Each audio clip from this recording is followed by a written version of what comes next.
What we do here is go back.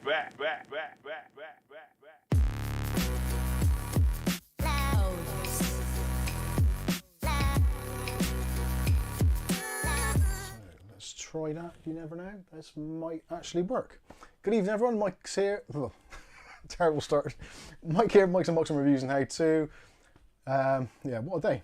Hopefully everything's working. So I just want to check that the sound levels are okay and the audio visual experience is relatively okay. I'm not sure. I've had to do a complete fresh reinstall twice today on the machine. Why did I ever go AM5? I will never ever know. But anyway, let me know in the chat if everything is okay and everything is working. Visual experience. Cast watching. Is everything good? We good? I think so. Your lips don't seem to be getting with the voice, but I think doesn't seem that there's anything coming through on the chat, so I don't know. Audio is good and in sync, says Ugly Bob. Bless you, Ugly Bob. All good, excellent stuff. Let's try the overhead camera. Hopefully that is okay. It doesn't really matter if it's relatively in sync or not. That doesn't make a great deal of difference because, well, you can't see my lips move. But can you see products? That is the more important one. Hopefully that's working. He says, coughing up a lung. Excellent stuff. And what have we got? We got the desktop one, which hopefully you should still be able to hear me. Looks like the mic is doing what it should do. So let's go back to the main camera. And yeah, hopefully everything is okay. Overhead cam is working. Good stuff. Ugly Bob sent in a super chat there. As you can see, sets off the RGB.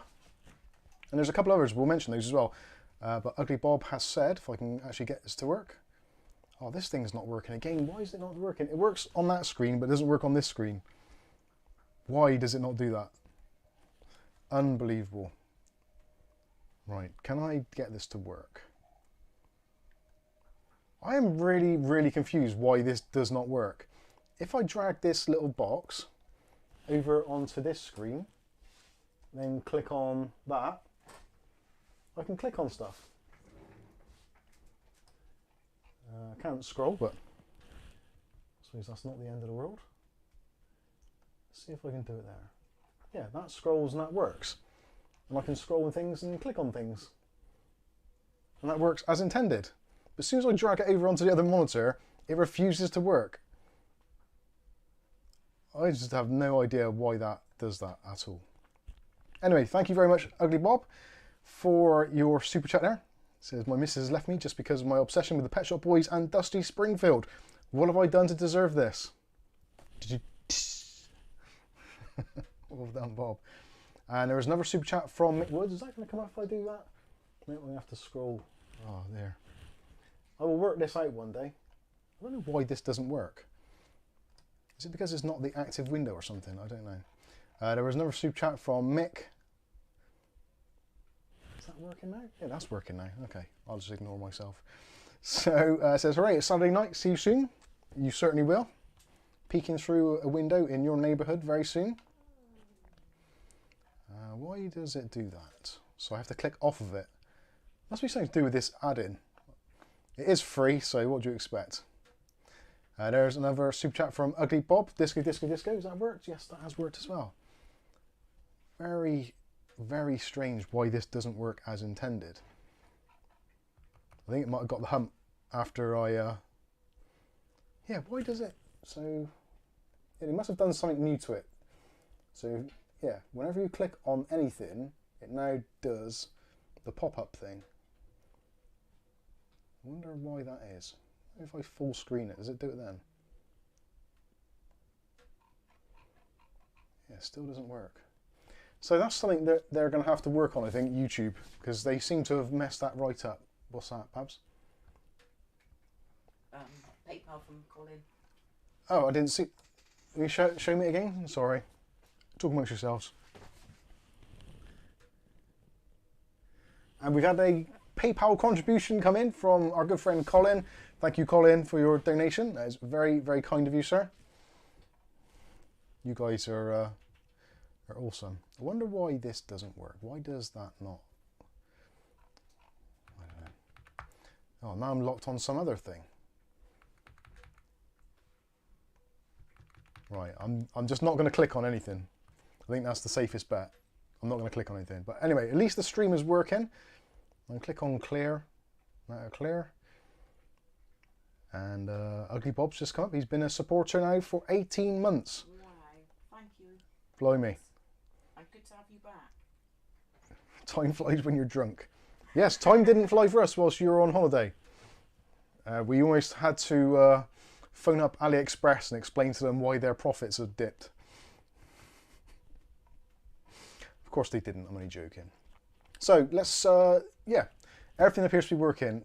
I really am regretting going AM5 on my streaming PC. It was one of those things where you think it's a good idea at the time, and you've got a PC which is perfectly working and does everything you need it to, but then the powers that be, i.e. the internet, show you all these weird and wonderful things and stuff you can spend your money on and things to improve your computing experience.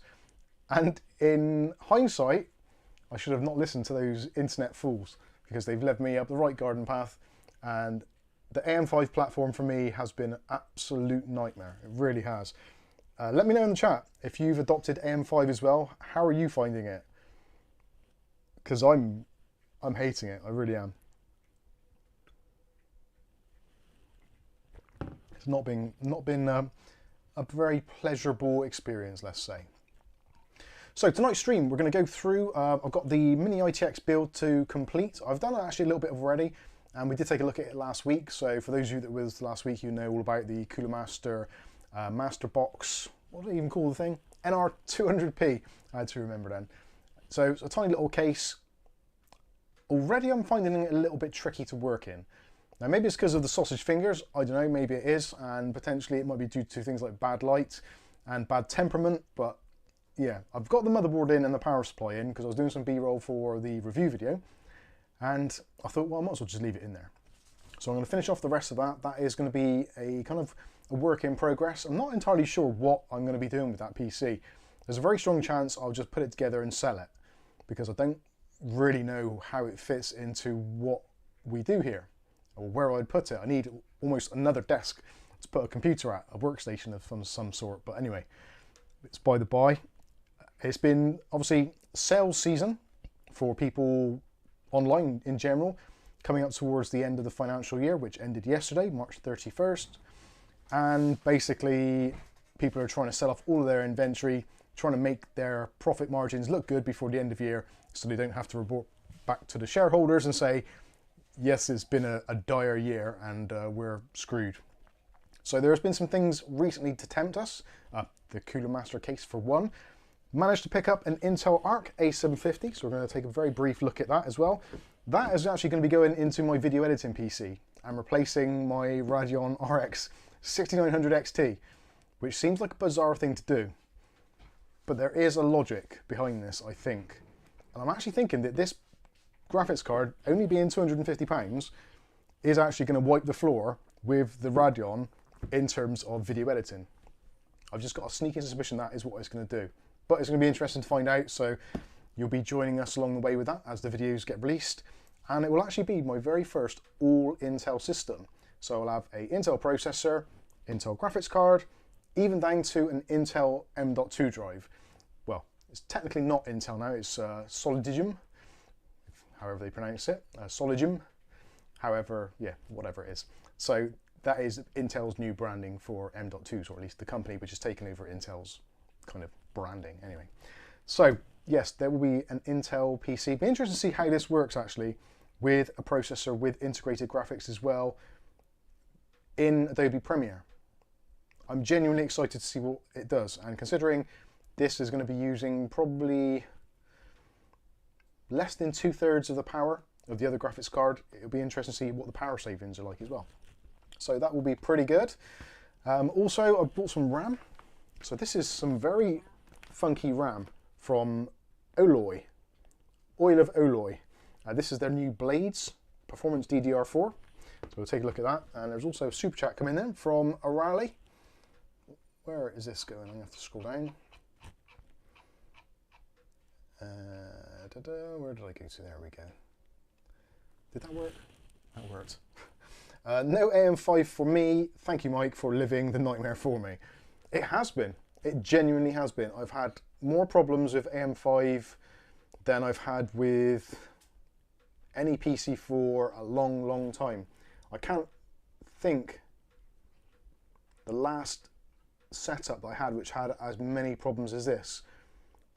Possibly even as far back as the early Athlon XP, or potentially even older than that, like the socket S370, where you could have an Intel, a Cyrix, an IBM, or an AMD processor all on the same socket. So that's a real long time ago when we had things like the SIS chipset, which, if you're old enough to remember the SIS chipsets on motherboards and manufacturers such as PC Chips, yeah, you'll know the pain was real back then.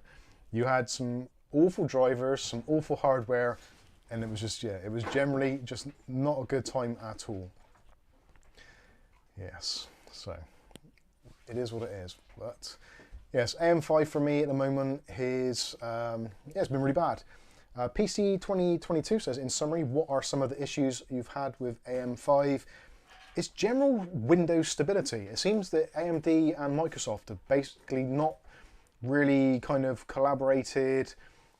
Almost every major Windows update has either bricked the system or made it get to the point where it is kind of stuck, and it's in this kind of limbo between being a working system and being completely failed. So it's not bad enough to actually kind of be, you can't use the system, but it's at the point where you know there's something not right with the system, which actually is worse. I'd prefer if it just didn't work.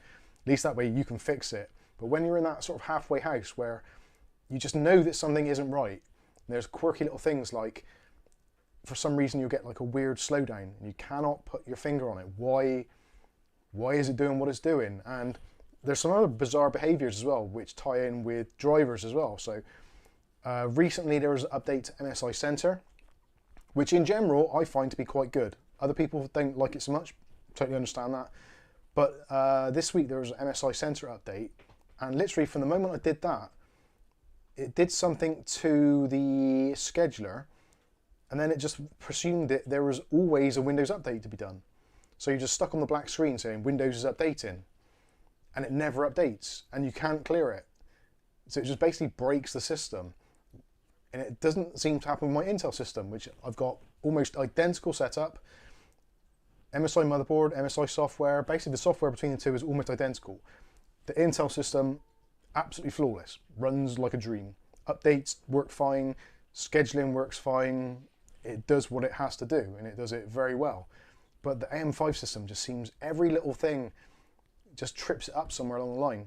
I guess it is down to the kind of immaturity of the platform, the drivers, etc. I would seriously suggest, if anyone's considering AM5 at the moment, to not bother. If you're at the end of your limit with AM4 and you don't want to go any further, then I would strongly suggest, if you want a reliable system, go with Intel. If you don't mind having a few quirks and potentially having a little bit of a longer upgrade cycle, then obviously go AM5, but just be warned that it's going to be one of those things where you want to be taking regular daily backups, making sure you got snapshots, system restore points, all that kind of stuff. I actually had to do a bare metal restore using the Synology Active Backup for Business, which that's the first time I've had to use it.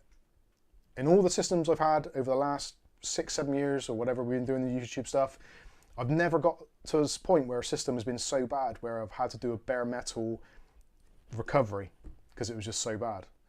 So yeah, it's not been good. Not been good at all. Maybe say hellos? Yeah, let's do some hellos. If I I don't think I can, because I can't scroll through this crap. Oh, why does it not work? There must be somewhere I can click where it'll work. Right, there, that works. Okay, let's scroll up slowly. Bear with me. Yeah, so it's been a stressful time. Genuinely, the last few months have been very stressful, especially now with this system. Just, I never know if it's actually going to work. I come down every morning, get ready to do, well, afternoon. I come down every afternoon to get ready, start doing some work, and it's just like a crapshoot. Is the system actually going to run? Am I going to have to fix it before I can actually start doing any recording? I actually got to the point where I was strongly considering actually just not having a PC behind me at all, just because of the amount of aggro that I was getting from it, or just ditching it altogether, putting it somewhere else, and just putting another machine there. Which is unlike me, because normally I'm one of those people, I'm relatively patient with computers, more so than anything else in my life. And I can take a lot of crap when it comes to computers, but this thing is really getting to the point where it's really starting to boil my piss, for want of a better word. Anyway, let's move on to say some more pleasant things to you lovely people that are in the chat. So we've got Patrick LaBelle's in with us, we've got Alex, Rick H is with us as well. How you doing, Rick?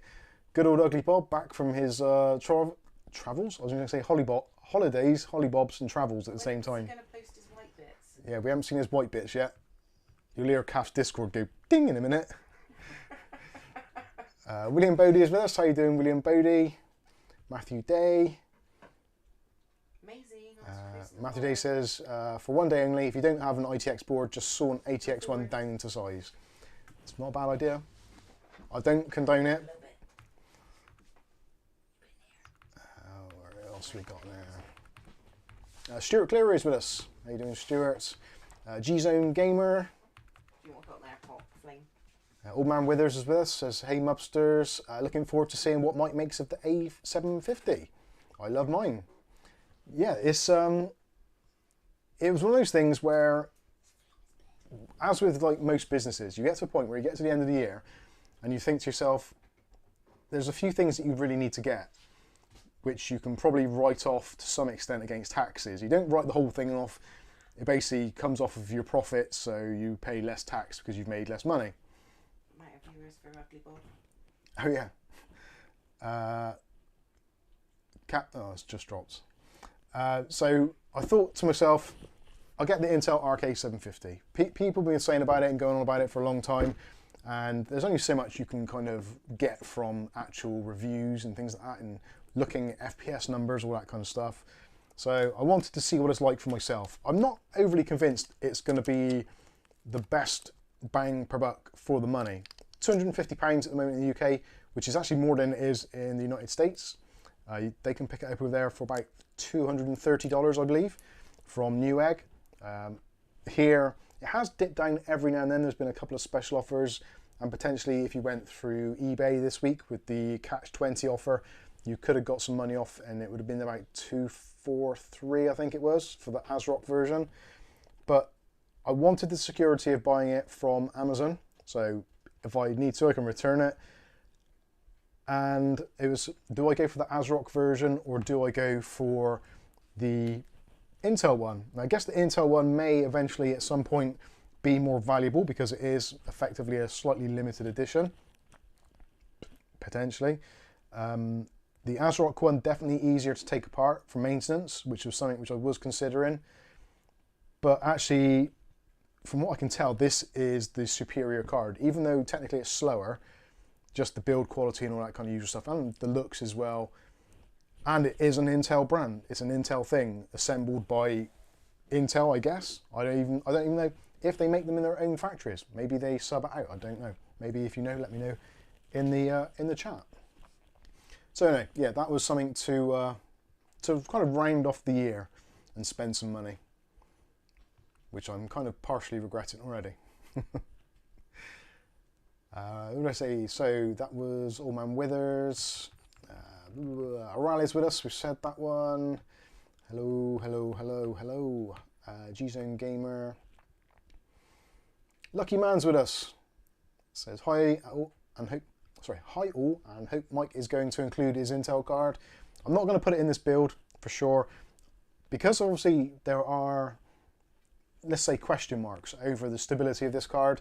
I wouldn't put it into a build which I potentially was going to sell, because then I can imagine there's a lot of companies which are getting these and people are asking for them to do builds and they're like, oh god, I've got to put an Intel card in.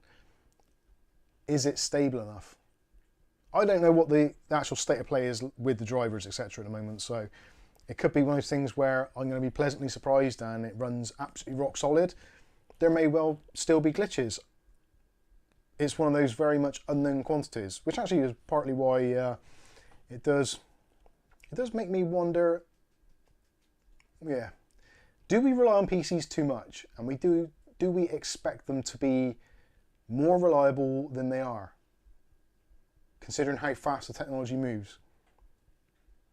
I guess we're all used to the kind of console type mentality where you just turn it on and it works. But PCs really, have they ever been like that? Probably not. Anyway, moving on. Mark Berry's with us. How you doing, Mark? Mookie MC. Oh, actually, I should mention as well, for those of you that entered the Thermaltake power supply competition, we did the draw yesterday and the winner was Chris F. He has been notified and he has replied, and we do have his address, which is a genuine UK one. So that is being shipped out. Shipping label will be done on Monday. Hopefully be collected by the courier on Tuesday. So everyone who entered that, thank you all so much for helping support us and Thermaltake. And congrats to Chris. Hopefully you enjoy your power supply. If you can buy a 40 series graphics card to go with it. You don't have to, but it would be nice. Moving on, Welly Bob's with us as well. How you doing, Welly Bob? Sky Stalker, good evening, Sky, and Tina, if you're watching.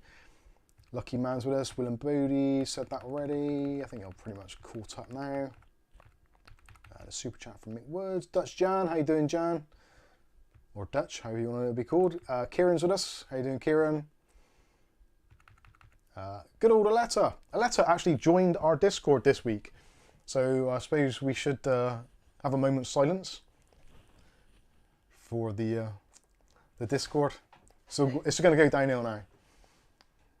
Although saying that was actually quite funny. Some of the things. Aletta is a very good with words. Yeah, she's very good with words, which you'd expect from a writer. But she also, there's a real element of kind of dry humour in there as well, which is awesome. Before you go any further, Mark Point, do you shut down your PC at night, Mike, or leave it running? Yes, I do shut down the PC.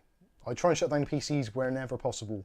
The only thing I'll probably leave running overnight is the router and the NAS, because turning off a NAS and turning it back on a NAS is always not really a great idea. And Antonio, I'm thinking to get a used PC. Is 10900K still good enough PC to get? Stop scratching my chair. To a stopgap for the next 3 years. I don't know. Windows 12 appears to be on the horizon. So depending what they put into Windows 12, you never can say 100% at any time, yes, this PC or this build is going to be fine for the next 3 years. Because you don't really know. There could be a new TPM thing. There could be other requirements that Windows 12 needs. If you're sticking with Windows 11, then a 10900K is absolutely fine and is a really good processor.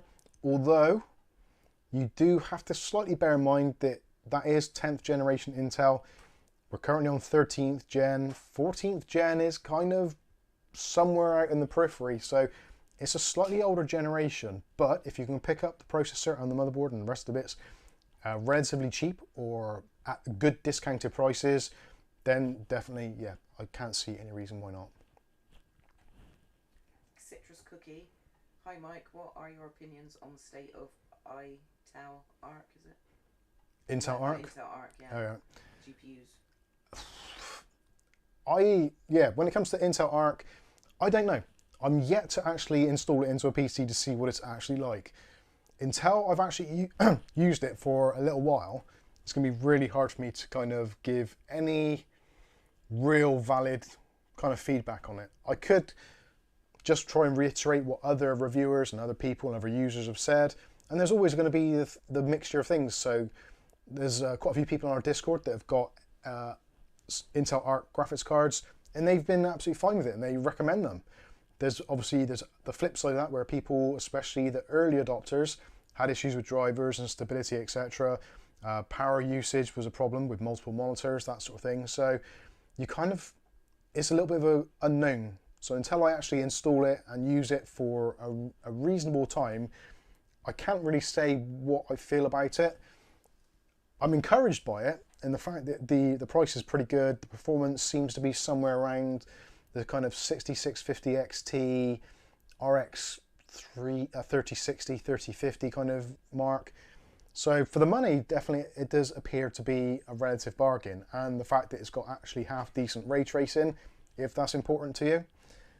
And the hardware upscaler is actually done in hardware, so the XESS is done in hardware, so any scaling is going to be actually pretty good on it, whereas with AMD cards, for instance, FSR and other types of scaling technology is generally done kind of in software. So it does have that going for it, depending how well it becomes implemented.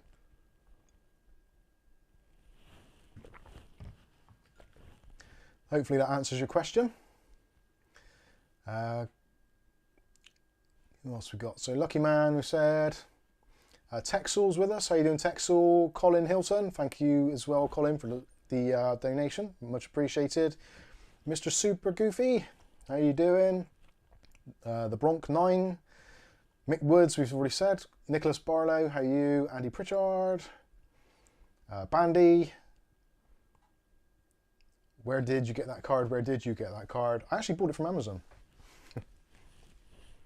It was from Amazon. It was actually quite funny because the Amazon delivery driver come along today. I ordered a new knife and I ordered a graphics card. And it said with the knife you have to be 18, which, yeah, hello. And the graphics card needed one of those one-time codes to kind of validate who it is. So the guy comes to the door and he's got this tiny little parcel. He's like, oh, it needs to do age ID. It's like, yeah, I'm kind of over 18 a little bit, which is a smidge. So give him a date of birth. There you go. There's your knife. Walked away, got to the kitchen, back to put it away. Doorbell goes again. And he's back with the graphics card. It's like, oh, I need to do your code now. And it's like, why don't you just give me the two at the same time? I don't know. Confused me. I was kind of hoping that it had gone missing in the post, and it's like, yes, I dodged a bullet there. I don't have to do any testing for the Intel card. Anyway. Yes, Kath. Paul. 12,400 or 13,500 for gaming streaming on a tight budget? Ooh, 13,500 all day long. 13,500 is a flipping great processor. I had mine, I deliberately went out and bought a new processor. I bought originally the 13,400, which is basically the same as the 12,400, just slightly better. And it was about the same price, so I thought, what the hell, let's go for the newer version. I didn't get on with that particularly well, and I felt that the 13,500 for the extra cost offered more because of the extra efficiency cores, etc. The 13,500 I found run absolutely amazing. You're looking at, what, 20 cores altogether? I think it is. Is it 20 cores or is it 16 or whatever? I can't remember. So, is it 6 performance cores, hyper-threaded. Yeah, 20 cores, plus 4 hyper-threaded efficiency cores, I think. Is that right? I'm not too sure now. I'm confused. I've confused myself. Is it 16? Might be 16, so 12 plus 4. Yeah, I think that's it. Yeah, 16 cores. So 6 hyper-threaded performance cores and 4 efficiency cores. That's right. Yeah, and it ran brilliant. Absolutely great. Very happy with it indeed. And actually, if it wasn't for MSI providing me with a newer processor to go with my rig, I would still be on the 13,500 without a shadow of a doubt. Because this is a cracking processor. It does really well. Video editing, gaming, everything is absolutely fantastic. Yes, Kath? Tony, hi Mike, what budget Intel motherboard would you recommend being given an i3 10100F? 10100F. If you're with a 10100F, if you're going for a budget board, any of the H510 boards will be fine. So I would probably go with MSI just because I prefer their software. But there's the Asus H410 M-K, which was absolutely fine. I've used one of those before. You can't really go too far wrong with a locked processor. It's not ever going to put any real strain on the system, on the VRMs really. So yeah, you don't have to worry too much about it. You can go with basically the most entry-level board. As long as it fits your needs, if you need a certain amount of USB ports or whatever, go with that. Who else have I not said hello to? Mookie MC, I think I said that already. Mark's Adventures. Mark says, I got the motherboard in the case now and find the graphics board might not fit. Ooh, that's never a good look, is it? Where do I get to? Right, let's get fired on. Derek Cannon, Evening Mike and Kath, have you seen the new budget Johnsbow case with a screen included? Yeah, I think I did see that briefly somewhere. I'm not entirely sure I like that screen. I think it was the one at the top, wasn't it? On the front. And I don't know, I think I prefer airflow, but I guess it has a niche that people like it. William Bodie, question, does the ARC work hand in hand with an Intel iGPU like SLI? Yes, it does appear to. Not in all things. In games, I don't think it does, although there is a special source that Intel have done. I'm not sure if they actually mention it on the back of here. No, they don't. There is, not an Infinity Fabric, but there is this kind of hybrid type thing where if you've got an Intel processor with or without Intel graphics and you've got an Intel GPU, there is something on 12th and 13th gen processors which kind of just, it seems to enhance it. I'm not sure exactly what the technology is. I'll have to find it out for when I do the review, but yes, there is something specifically. So if you are looking at an Intel ARC graphics card and you want to get the very, very best out of it, 12th or 13th gen Intel processor and motherboard is where you want to be headed. Yes, Kath? Matthew Day asked, does it work with Premiere? Technically at the moment, no. There isn't a specific update for the Intel ARC with Adobe Premiere, but because the Intel iGPUs support QuickSync, QuickSync is used for decoding or scrubbing along timeline or that sort of stuff. When it comes to actually encoding or rendering out a video, that's when Premiere generally then relies on the GPU. It will still take advantage of the iGPU if there is one, but there isn't at the moment a specific driver. So Intel ARC under Adobe Premiere at the moment is still relying on OpenCL, which I don't think is particularly strong at OpenCL, but we'll find out when it actually happens.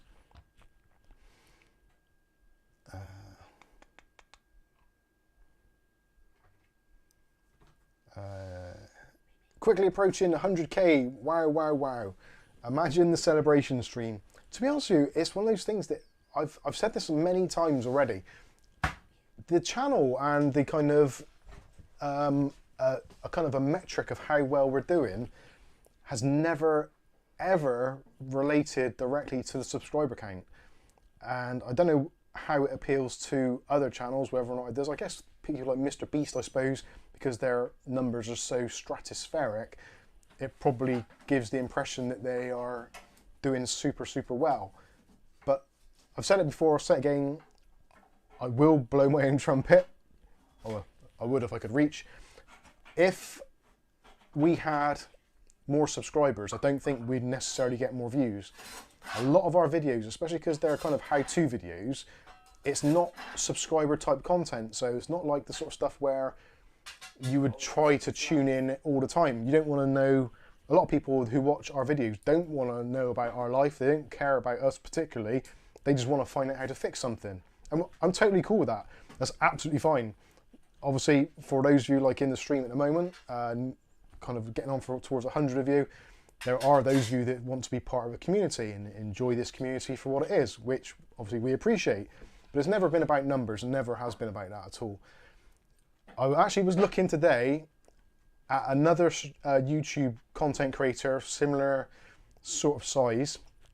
Well, actually they've got a lot more subs, but Double. yeah, kind of double, I suppose. They got double the amount of subs, but we still get around about 800,000 views a month. Ow.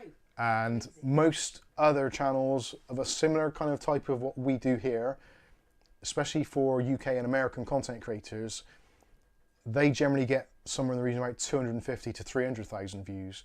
So if we get a massive, massive increase in views, which obviously is then in turn watch time and then revenue. So in terms of the actual size of the channel, it wouldn't really matter if we had 10 subscribers or 10,000 or 100,000. It's the content people are searching for. And because we've kind of tried to be kind of almost laser focused on search, titles, keywords and thumbnails, which kind of pop a little bit, we get the views. And most of our videos that a majority of the videos we do, we rank quite high, because for a small channel we get a lot of views. So that obviously increases our ranking as well. So anyway, you don't want to hear me waffling around like that sort of crap.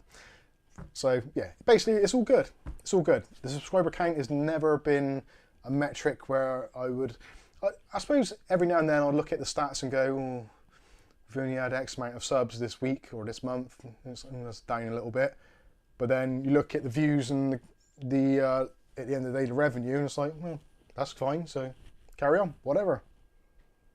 Where would you display the YouTube plaque on your set, Milky? If I get the YouTube plaque, I'm thinking there. Or there. Or get rid of that thing. But I kind of like seeing that thing there. Even though it does pulse like crazy because the Panasonic depth and defocus autofocus. Can we just point out while you're on that thing? Thank you, William. Oh yeah, thank you, William Bodie. This was from Kath's Kinder Egg, which you sent at Christmas time, I think. She finally got around to opening it and eating it and built the little snowboarder thing. And he had to go there because he's Mike's Unboxing Blue. And he is in Mike's Unboxing Blue. She, whatever, it, they. Yeah. So it's got on the set. And actually, it actually works out in many ways. So it's got Mike's Unboxing Blue, like the logo, and it's also got orange, like the colour I'll be in the next few months when the sun comes out. I'll be all like Trump. Minus being in prison. Moving on. Ugly Bob says Jonathan Wass was on about wanking your videos.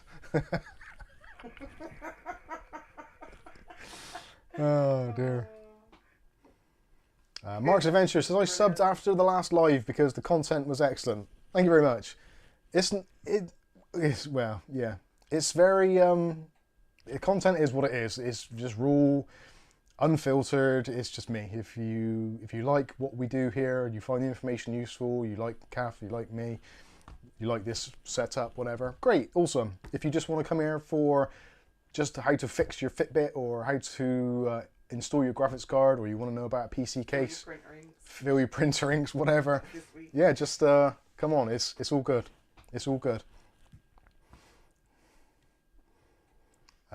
Lukey666 says, I'm in Canada, subscribed a while ago. I subscribed to computer channels to feed the metric.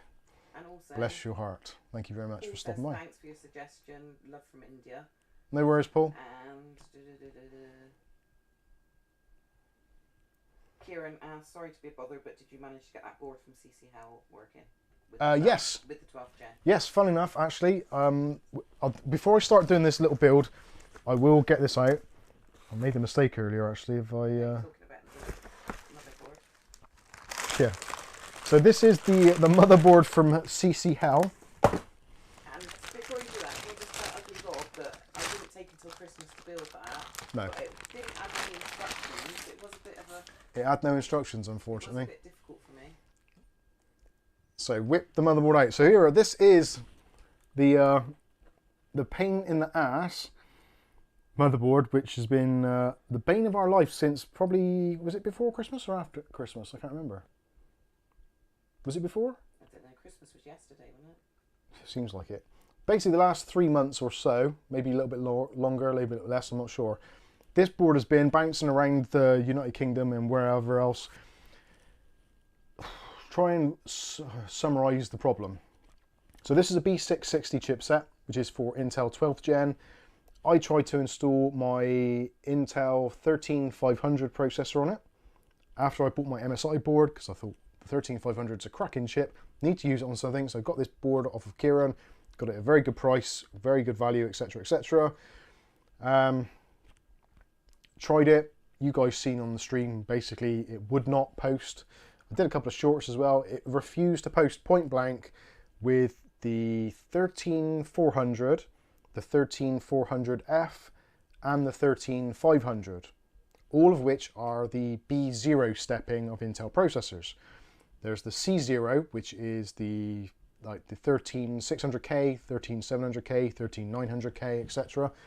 and I think the 13100s possibly. Anyway, so a certain group of processors, it refused to boot.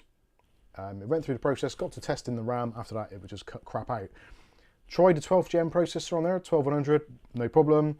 I actually bought a 12400 to go on here this week, just to validate that we're still in the same place we are, and we were. Now, this board was actually sent back to CCL. They said it works. There's nothing wrong with it at all. But we'll send it to ASUS for further testing. ASUS sent the board back with a couple of red dots on it, saying that the board was physically damaged and would not be RMA'd. Now, I'm going to try and show you the damage on here, which is absolutely tiny, but the damage appears to be from what I could only say is someone's tried to put some kind of cooler on here, or has tried to remove a cooler and has scraped off some of the top layer of the black coating. So if you know how motherboards are made, basically they're made up of layers, and in between each layer there are metal tracks or copper tracks, and they send all the information around. So just to reiterate, CCL had the board back twice. Neither of these times did they say there was any damage to the board whatsoever, and at both times they said the board is absolutely perfect and works as intended. ASUS get it, they say it's damaged, and send it back to CCL to send back to Kieran. So, who at this point is actually right? Is CCL right because the board functions, it does now power up with the right type of processor, which is, by the by, I suppose, it works. It does work. But I'm going to try and show you the damage now, just so you can see how petty the ASUS were, and potentially why I will possibly never buy another ASUS product as long as I live. So I'm going to try and get this as close as I possibly can. And what you're going to be looking for, just next to that dot there, you might be able to see it, there's a very, very small trace of copper. Just underneath there's a white square, the last white square before the hole for the actual processor thing retention to go through. You'll see there's a tiny, tiny little scraping off there. So you can just about see there is a little bit of copper. Not sure if you are able to see that. But moving down to this one here. So if you look on there, I'm not sure how close I'm going to be able to get that. You should see also the same again. So a little bit of the black surface paint, I think that's come out quite well actually. So you can just about see there. So the black coating has come off, and some of the copper trace is just about visible, I think. Yeah, I think you just about get a bit of a glint of it then while I'm moving it around. And there is another one in the same area in this top corner. Possibly not going to be able to see that very well. See if we can get it to focus on it. But anyway, you might, yeah, you can. I think you can just about see that there. So I'm looking on Kath's computer. All right. I think I've demonstrated the point enough. Ugly Bob says if it's advertised to work with a particular CPU and then it doesn't, then CCL should refund regardless of what ASUS say. Yes, well, so you can see the. Watching, this could have been resolved months ago. Yeah, you can see the. We didn't want it done because Bob would have missed it all then. Yeah, Bob would have missed it. CCL have deliberately. Actually, is Bob CCL? He is, isn't he? Bob's been away for a few months, and this is the comeback when Bob come back. Or was it because he had to film Bake Off? Yeah, in between filming in the tent and doing tech support.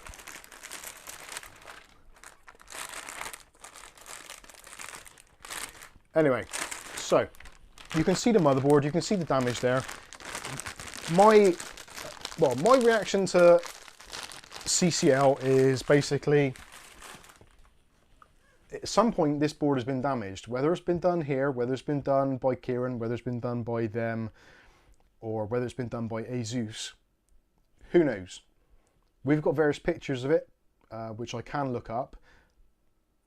If CCL sent it to ASUS, ASUS say it's damaged, they're basically copping out. And also it means that whatever protective layer they're putting on that motherboard is extremely delicate, which it shouldn't be, because this is a high-end motherboard. It's a ROG strict motherboard. It should be built better. It should have a protective coating on there to protect those traces. So if there's such a thin layer between the protective layer and the traces, then we shouldn't be buying ASUS boards anyway. It's pathetic. Absolutely pathetic. Now, you could put some sort of conformal coating on the top of there to protect it, but that isn't my job. That is the job of ASUS and their manufacturing process to protect your investment. There's going to be people out there that are going to spend £200+ on this motherboard, and with a slight drop of a screwdriver, you've potentially destroyed your warranty because of poor protection. If there's a sticker on the board saying, please be careful, the surface coating on this motherboard is for cosmetic purposes only and provides no protection, you have been warned, be like, okay, fine, whatever. But for me, I think ASUS, I don't think I'll be buying their products as time goes on now. It's unlikely. Their software is crap anyway, and the only thing they had as the redeeming feature was quality hardware, which clearly hasn't been demonstrated here. And this isn't the first ASUS board I've had problems with. So, that is my my rant. I don't know. What can you do? Basically, CCL and ASUS have screwed both me and Kieran. We're customers. In this, I think it's just bad. I think it's just a bad show. I think ASUS potentially have got to the point now where they think they're so big that they can treat customers like asshole. And they appear to be doing it. Like, that is a pathetic thing, that tiny little scratch. Because, as well, obviously the scratch does not stop the motherboard from functioning, as CCL have demonstrated, as we have demonstrated here. It works. So it's kind of like you buying a brand new Tesla. You go into the Tesla garage and they've got a few problems with the car, can you sort it out? Think it needs a firmware update. And they go in and say, well, you've scratched the petrol cap that it doesn't have. You've scratched the battery cap, so unfortunately you don't have a warranty anymore. You'd be going absolutely out of your fucking mind. I do apologise for swearing, but it's pissed me off. That is the kind of level of stupidity that ASUS and then in turn CCL have. I guess ASUS are calling the shots, because if ASUS say, no, sorry, we're not RMAing it, CCL can't turn around and say, well, we're going to overrule you, because they're a company, they're a business, they can't afford to give motherboards away. Thank you, Ugly Bob, for your £2 donation. CCL and ASUS are ass-ho. Now, in fairness, I have continued and I have still bought things from CCL because they've been very cheap. But I don't think I'll be buying any more motherboards from them for a start. Cases, things which have their own warranty, such as like Kingston RAM, Corsair RAM maybe, that sort of stuff, I might take a chance on. But anything which I would have to deal with CCL directly for a warranty, I don't think I'm going to do it. I genuinely don't. Which is why, again, it's like they're killing themselves off, because ultimately people are going to say, actually, yeah, CCL, we want to try and help companies out and buy local, whatever, keep British, etc., etc. But this Intel Arc card, I can basically throw that around in the garden, play fetch with the cats with it, put it back in the box and send it back to Amazon, and they'll be like, there's your money. So you mean play with yourself? Yeah, play with myself. That is Intel.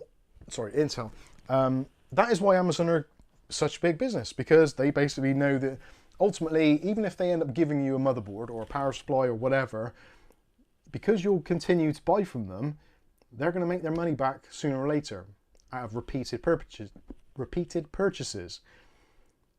I think ASUS and CCL probably need to take a little bit of a leaf out of their book and exercise a little bit of lenience, or maybe some humility, and just at least offer a solution. Or something, I don't know. Anyway, CCL or CCL representatives or anyone from that group of companies, if you want to reach out to me personally, my email address is at the bottom there, mike@mikesunboxing.com. Let me know what you think. Am I talking out my ass? Potentially I am. Anyway, let's move on. Yes, Kath. ZS. ZS. Just under the super chat.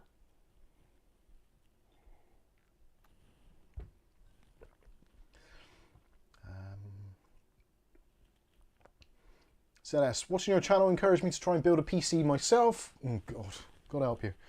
I bought some used parts and a cheap pre-built budget PC on my own. Oh, sorry, built a cheap budget PC all on my own. Cable management is crap, but I'm happy. Awesome. Glad to hear about it.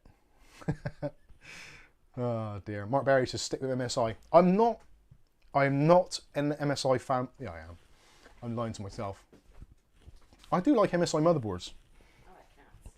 Although, I am tempted to buy a Gigabyte board to put into my AM5 rig to see if, for some bizarre reason, it is something to do with MSI's drivers. I don't think so, because MSI drivers are basically AMD's drivers. So I don't think that is a problem.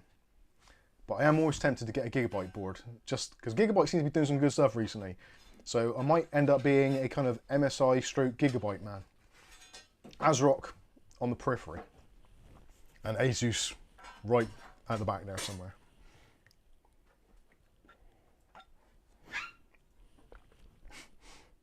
Name89 says, we like Angry Mike, Mike Smash.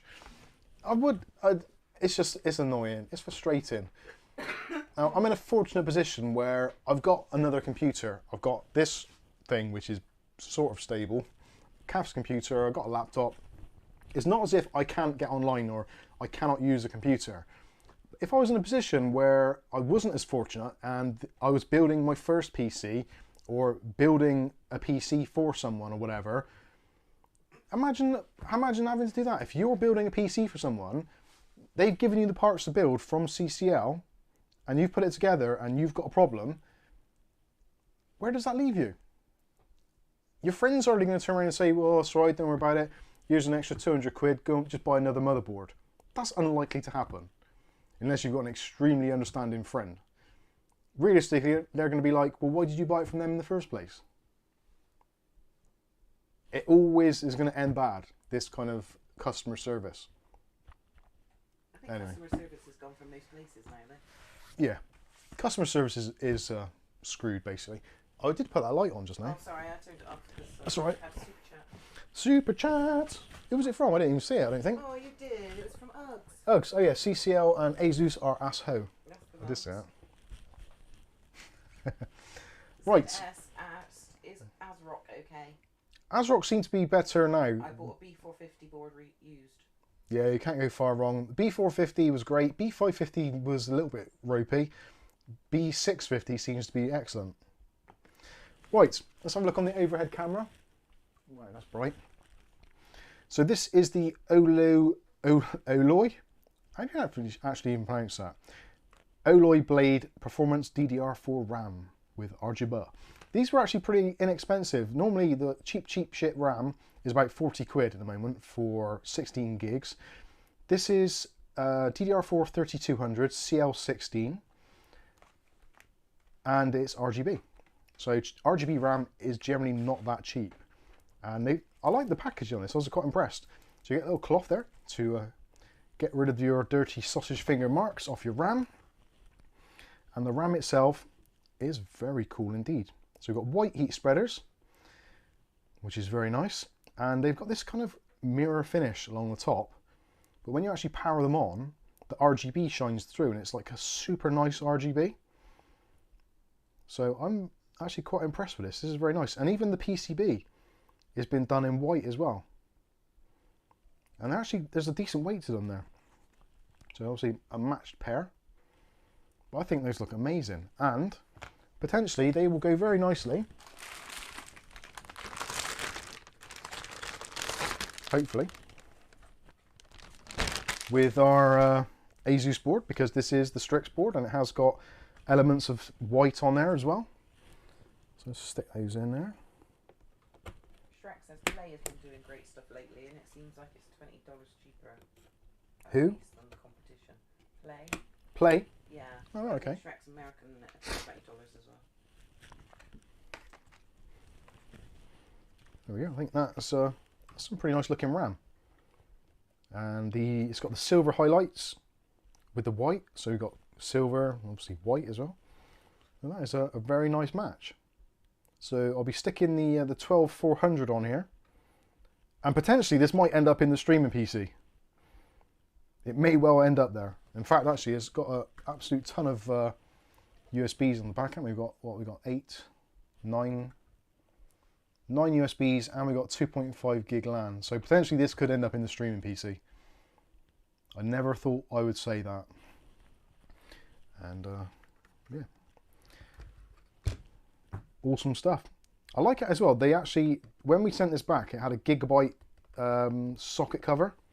So they've actually done something with it, because they've actually put a new socket cover on it, an ASUS one, because it says "In Search of Incredible," which is the ASUS tagline.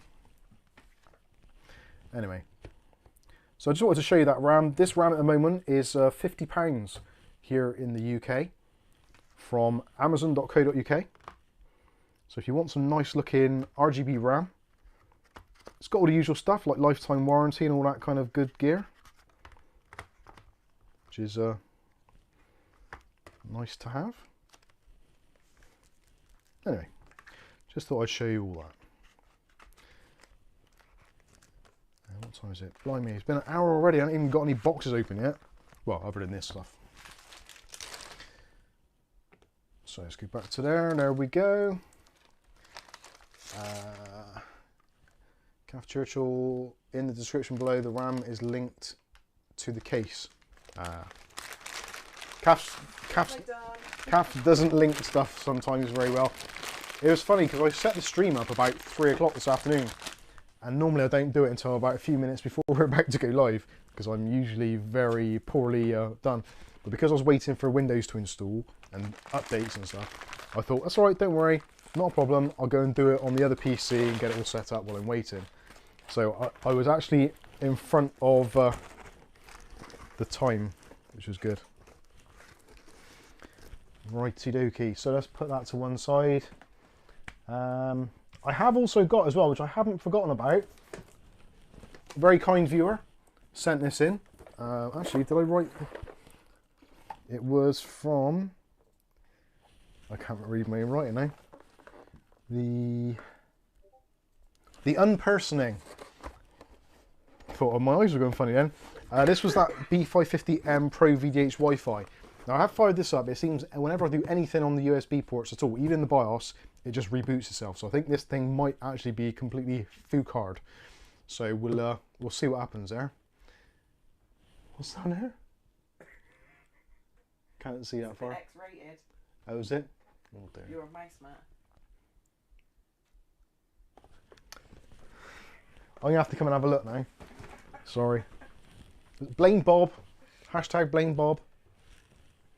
Oh no.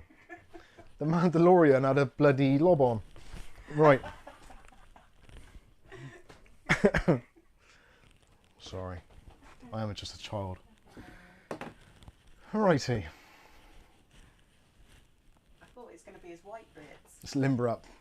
Right, let's get this little PC done. So I've done the power supply already. This is the motherboard, A520i AC, little ITX number. I love ITX stuff because it's so tiny and small and it looks very cool. But then I also realised that I actually hate it because it's an absolute pain in that arse to do anything with, because it's all very small, very compact. I got a graphics card to go in there. So this is the GTX 1650 Super. This is actually a very good idea for a smaller ITX build, because if I'm right in thinking, this doesn't have a power socket, or if it does, it only has a 6-pin. Yeah, it's only got a 6-pin in there, so it's not going to draw a ton of power. So I think a 450 watt power supply is going to be okay. I'm pretty sure I've got a normal 1650 somewhere, which would have been better. But then 1650 Super is still a decent amount of power. especially for a smaller gaming PC, 1080p stuff, it'd be absolutely fine with. And it's going to be the same as kind of like somewhere between the RX 580, 590, that sort of level of performance, but a lot smaller and not generate anywhere near as much heat. And you can pick these up pretty cheap, which I think I did. I can't remember. Can you ask Dutch Jan if it's okay now? Dutch Jan. Is it okay now? Oh yeah, check out the link, Dutch Jan. And also RJ Muxie. Have you ever had? Have you ever an experience with Tech Shop 24/7? They have a nice discount on a GPU and the Trustpilot score. I think I have done, yeah. Tech Shop 24/7. I think I've used them before. Yeah, I think they're fine. I think they are fine. What have I done with that other graphics card? David Underhill thinks the merch idea is a Mike Bobblehead. Mike Bob. But Ugly Bob says there's a copyright infringement with the image. Yeah, yeah, that's right, yeah. If I do that, it'll just be the one from the Mummy. Right, let's get this case out. I want to get this done, because I need to get Windows installed on it and get it all done and dusted. And then hopefully, well, either sell it or use it. Electric shock time? Oh no, not too bad. Got our TG side panel there. This case was an absolute bargain. 50 quid. Was that? Card you're using right now. Yeah, I saw. Yeah, it's a nice little card. It's a shame now, in hindsight, that I didn't get an MSI Mini ITX board to go with that MSI graphics card. But I don't know why. I like to keep things like the same brand if I can. There's some companies obviously you can't, like Zotac don't do motherboards, so you can't really do a Zotac build. But anyway, so anyway, this is. Yes, please, yeah. Wait a minute, babes, I'll be back in a minute.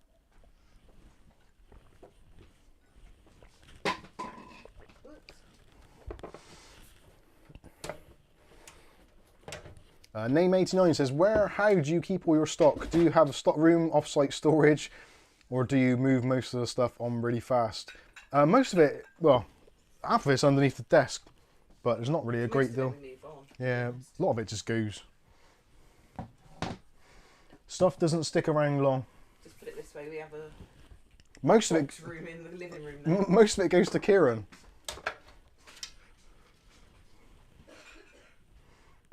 Maisie, get off the box. Right, so there is the interior. Let's take that top off actually. Let's take the front off. I love how easy to strip down this thing is.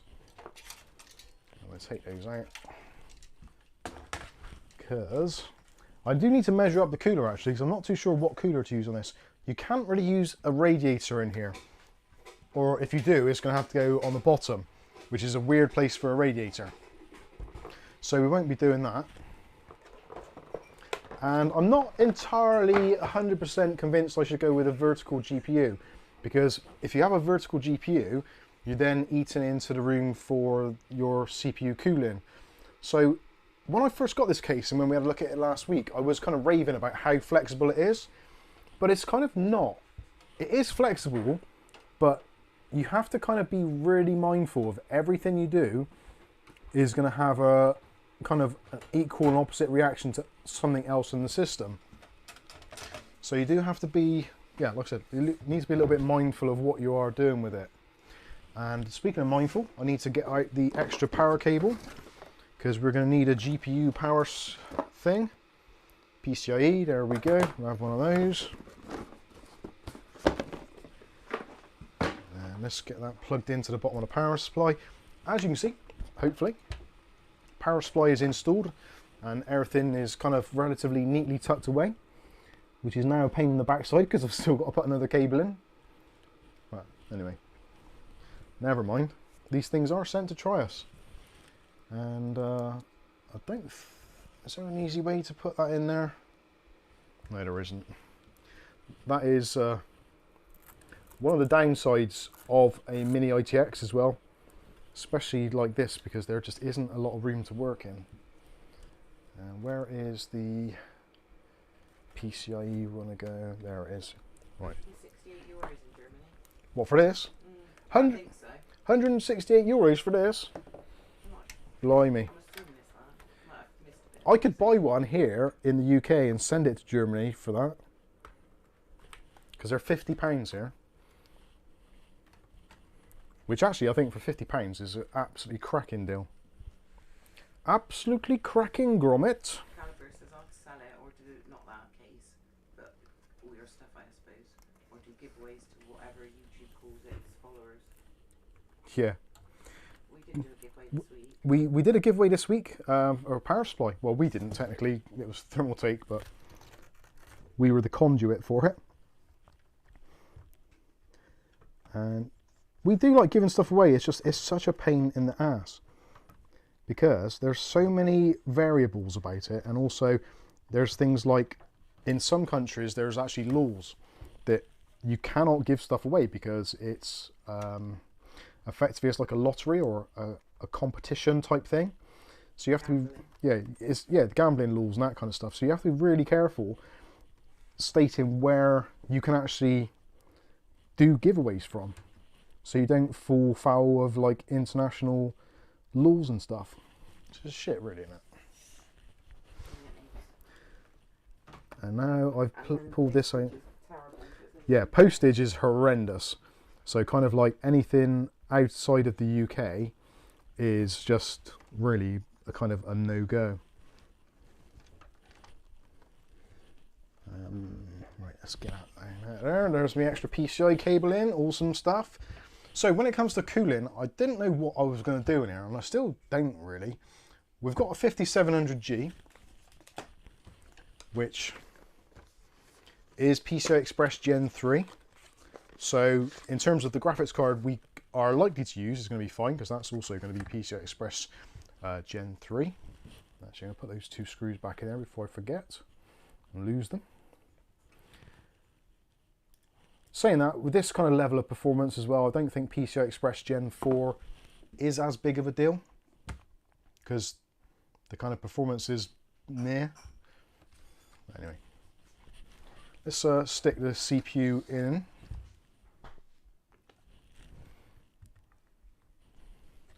Get that out of the way, start off with.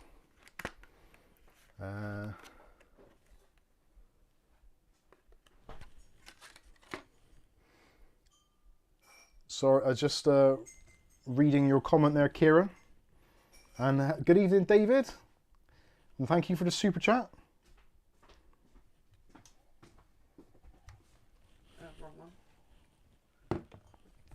Nice bit of RGB, $9.99 from Dave Aiken. Says, evening leg ends. Thank you, Dave. Remember when I ordered a chicken leg end from McDonald's? And they didn't know what I was talking about? I've just had a bit of a thought. I haven't ordered the RAM for this. What was that white stuff? That's going to have to go. Right, that's it. Where did I put it? I've lost it already.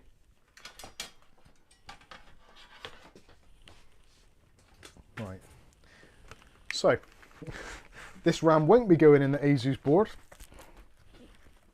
It'll be going in the this little thing. And I thought that's what you bought it for. well, I kind of did, but I didn't. So I've got a couple of things I need to get done, PC build wise, because it is getting to the point where I've got so much stuff here which shouldn't be really. It's just wasted. Where did you get that case for 50 quid? This was from box.co.uk. I think at the moment it's maybe 53, but it's still available. There are, if you just search for, if you're in the UK anyway, if you search for NR200P and Google, then click on shopping, you should find it. Or if not, just look at, there's a link in the bottom of this video description, which might take you to the box one. I'm not sure. Not 100% sure. Kieran's asked a question. I did see that about the case. Yeah. Yeah, I'm not too sure. I will have a look at that. I need a CPU cooler. And that's something else I didn't get either. I'm not very good at what I do sometimes. There's been too many things going on. I think we'll go with the ANDYCINE SE214XT. It's a shame I didn't pick up the white one. This is the black one. It'll be fine. No one will see it. I can't remember how to install one of these. Still, at least we've got a bit more RGB now. Because nothing sells a PC like RGB. That should be a slogan. Is that going to fit? Oof. That looks mighty close. Right, where's the side panel? This might be squeaky bum time.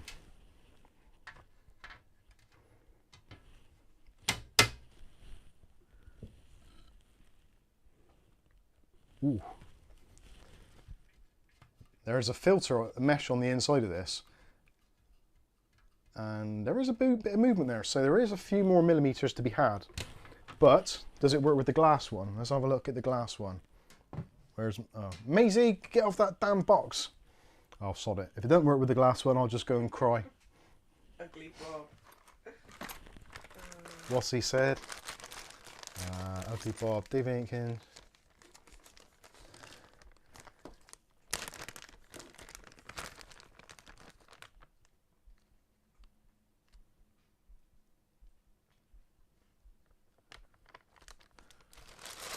I'm gonna have to read through it later.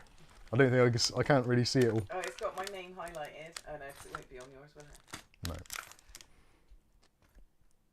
I went in a shop once and asked for a Durex battery. A Durex battery? I wanted a Duracell. She didn't even say anything. It went to Las Bay and it went back through my head. But I said. Who did? You did? I did in Jason. Wow. She just got the square battery for me. I feel like I've used this already, but I clearly haven't. What happened there? Let's go to the overhead. Right, I'm guessing... which way does that go? What the... I should read the instructions, shouldn't I, really? But what's the fun in that? Where's the instructions?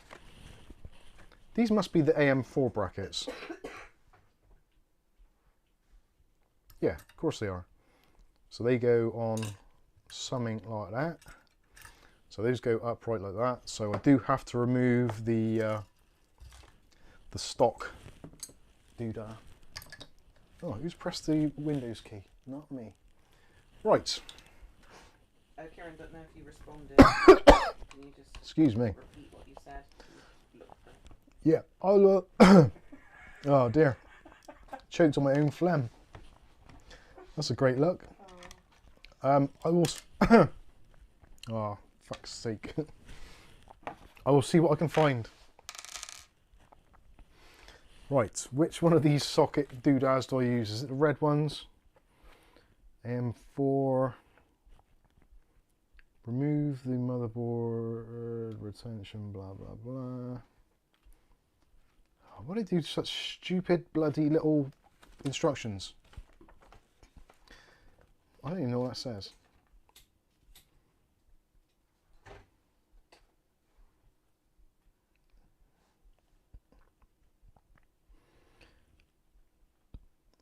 Oh yeah. AM4 standoff is... can you even read that? Like that? There? It's ridiculously small. Do you want me to read it for you? No, it's fine. All good. Those Right. AM4 bars point out so the clips can go on. Yeah, I got it. I got it, thank you. Right, so those will go over there. And over there. And so they don't fall off. Or sink. I'm going to stick that screw down through there.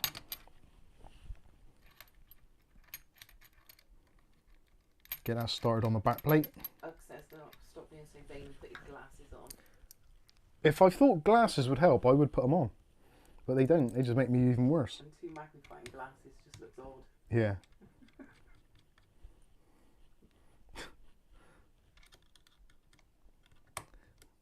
Oh, damn it. thought that was going to be alright to clip on, but you haven't. You've got to do it through there first of all. That sucks.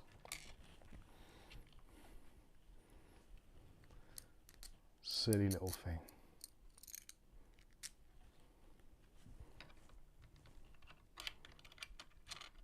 Right, you're probably thinking, why am I doing this side first?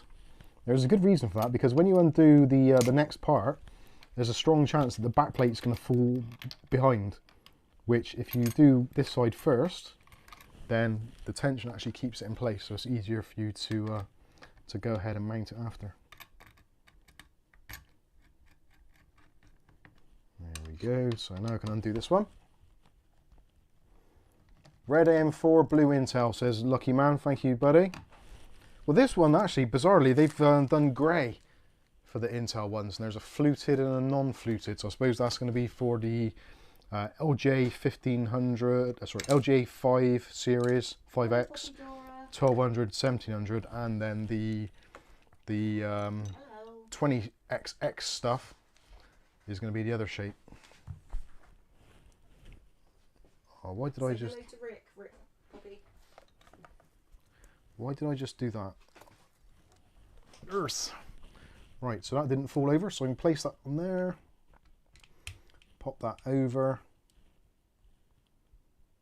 There we go. That makes life a little bit easier. And you've been told that you can take all that frame apart. This whole frame, the case frame. Yeah. Yeah, that's right. The ugly, not the ugly two. Too confused. Yeah, this bit and that bit all comes out, so you can get a lot more access. I think you can basically take the whole thing apart, because there doesn't appear to be any rivets. It's all screws. The ordinary dude might notice most of the NR200 frame is put together with screws, so you can remove parts of the frame to allow for easier building. Ed Zachary. But we don't do easier mounting, because I like to do things the hard way. If you hadn't noticed already. No, it's not your scratch and post, is it? It's my chair. Let's zoom in a bit more. There we go. You see that a bit better now? It's a bit zoomed in. I might have to stand up actually, because that bar's in the way, but I don't really want to take the whole thing apart just to put the CPU cooler in. Jesus Christ. There's a stool down here on a wheelie stool, and it's it's just death trap. It really is. Oh dear. Right, let's put some MX4 compound on. Yeah. That's right. You're gonna go help Gramps? Jesus, Poppy.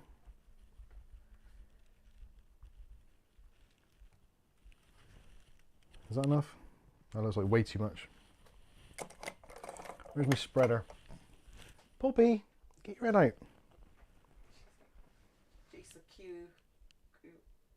Chief QA Inspector. Ah, see, it's magnetic.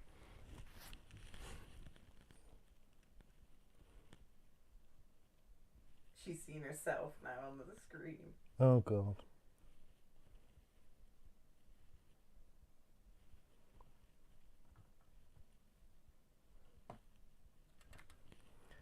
Spreading the paste away. Antonio said, for the next PC build, try using Sharkoon Mini Tower MSZ 1000 PC case. I might well do that. It's actually, Sharkoon stuff's actually quite difficult to get hold of over here.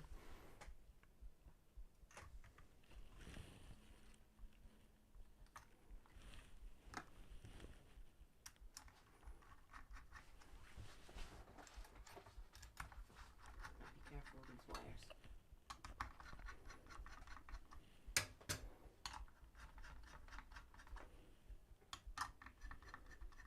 That's way too much paste. Who said that?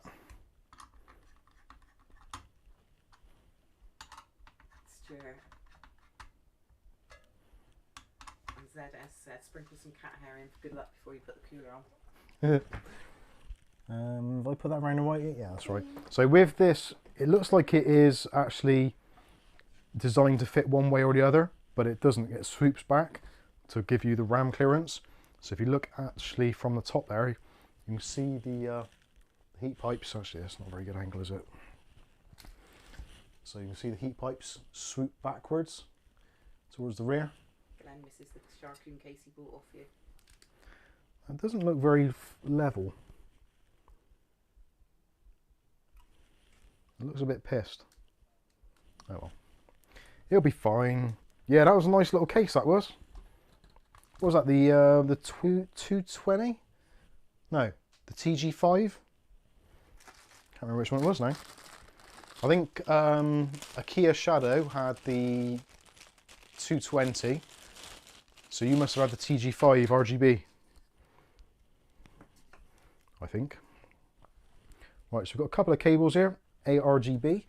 Unfortunately, this board has ARGB, which is great. So we'll stick that in there. If I could actually see it. Right. Is that William Bodie sent me this?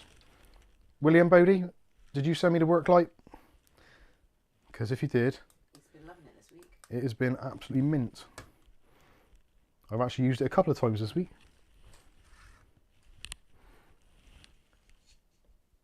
It doesn't strobe quite as much as the other one did. TG, yeah. TG, that was it.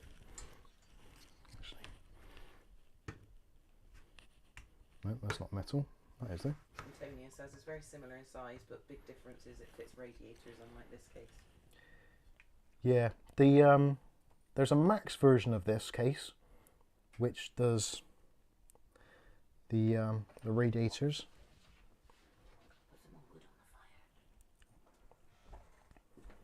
I've got to the point where I think I actually hate addressable RGB connectors. Right, that's on now. Excellent. Yeah, on a Saturday night, I hate them the most.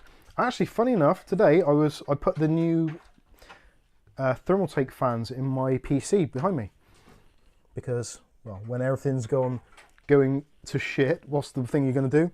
Yep, you're going to add more RGB. Because more RGB makes things better, don't we know? Oh, I should have plugged that in first of all.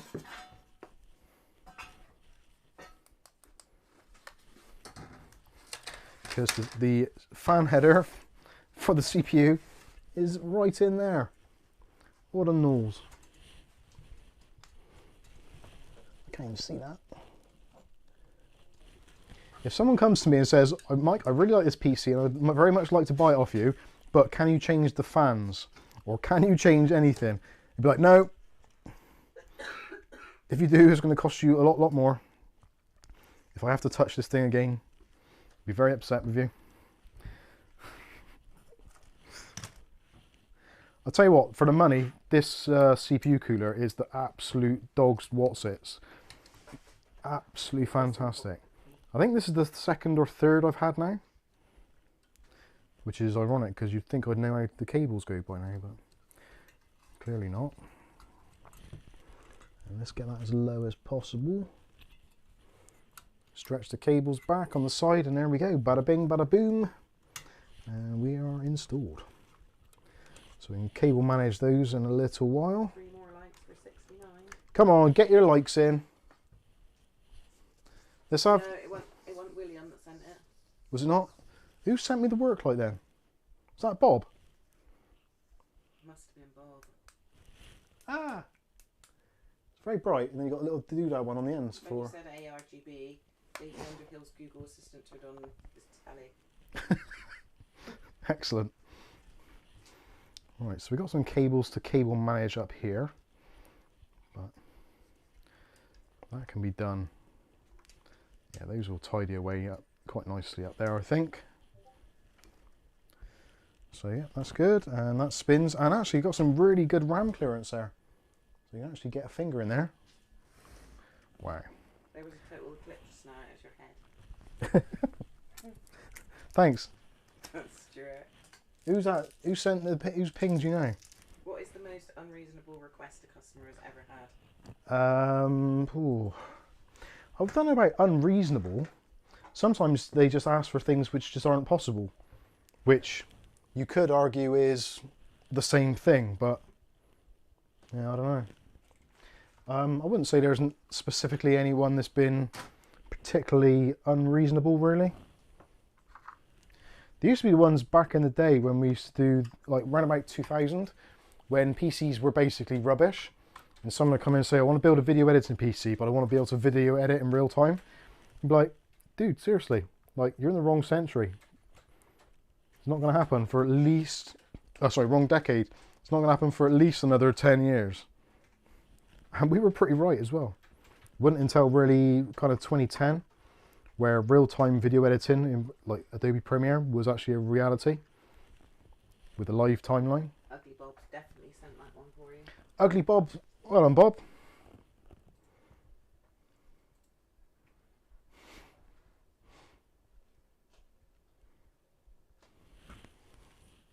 See, I've got, I think William Bodie, when we were talking about lights, I think he sent those, the magnetic one, which has got the, so there's one without the magnet, well that's just a magnetic one, and I'm sure William sent this one because it's a work zone. You've got the wrong camera, haven't you? So no one can see what they... Yeah, I think that was the one that William sent.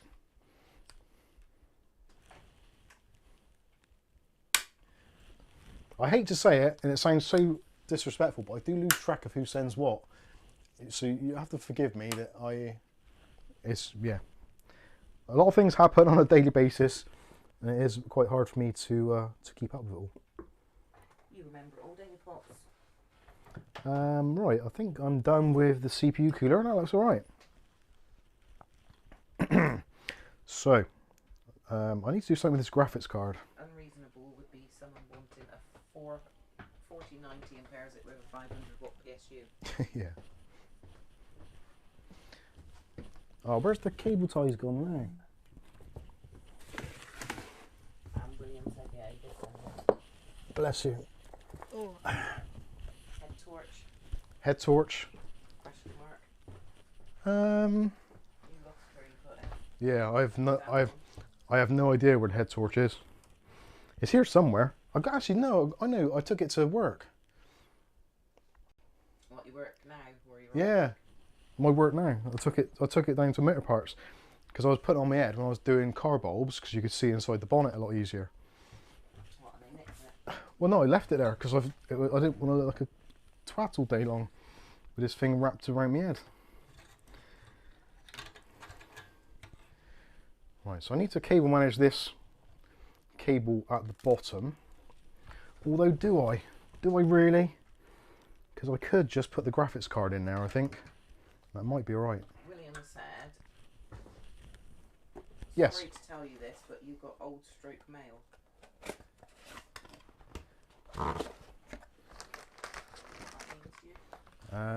No, not sure at all.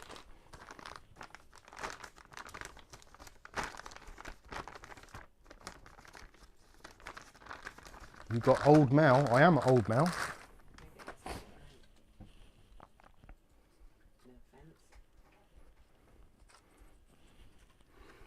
Okay. Oh, I need to remove those, don't I? The old back plate. Got 71 likes now. 71 likes. Nice. And there's only 70 shown on my screen. Some bastard's taking one away. Clicked it twice.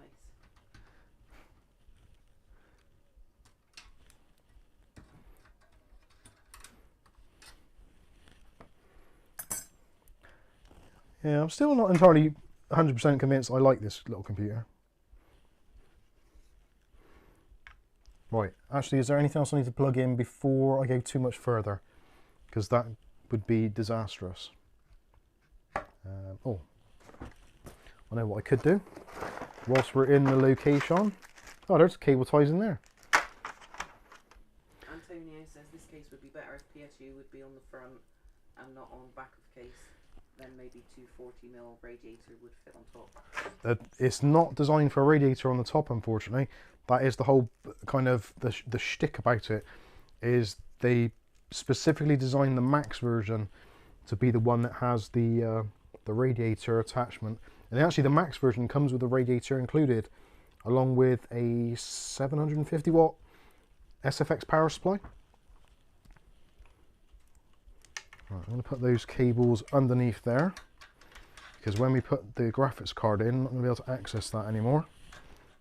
And we've got 2 fans to wire up in the top. That's going to be attached to there. This is going to go onto here. That is all good, I think. Push that down. Not sure if you lot can actually see this, but sorry. Sorry, dude. Mark's Adventures, I was about 6, he's like, yeah, if he looks fat, as long as he can see what he's doing. But yours is walking through the street like it in daylight. Yeah. Oh, why does that not want to go in there? Oh. Blanking plates on the back. That might make it easier. Does that bit have to come off as well? I think so. Old Man Withers, I saw Overclockers UK was selling the Sapphire 8GB version of the 6500 XT. I was tempted to give one a whirl until I saw the price and said something that rhymed with clucking bell. Yeah, graphics cards are almost, well, motherboards now are more expensive than graphics cards in general. And some of the most expensive motherboards are more expensive than some of the most expensive graphics cards. The world has gone absolutely stark raving mad. And I hate to say it, I think MSI are one of the ones which are probably the most brutal in terms of pricing, especially with the Godlike. Although, no doubt there'll be a Strix board which would be insanely expensive.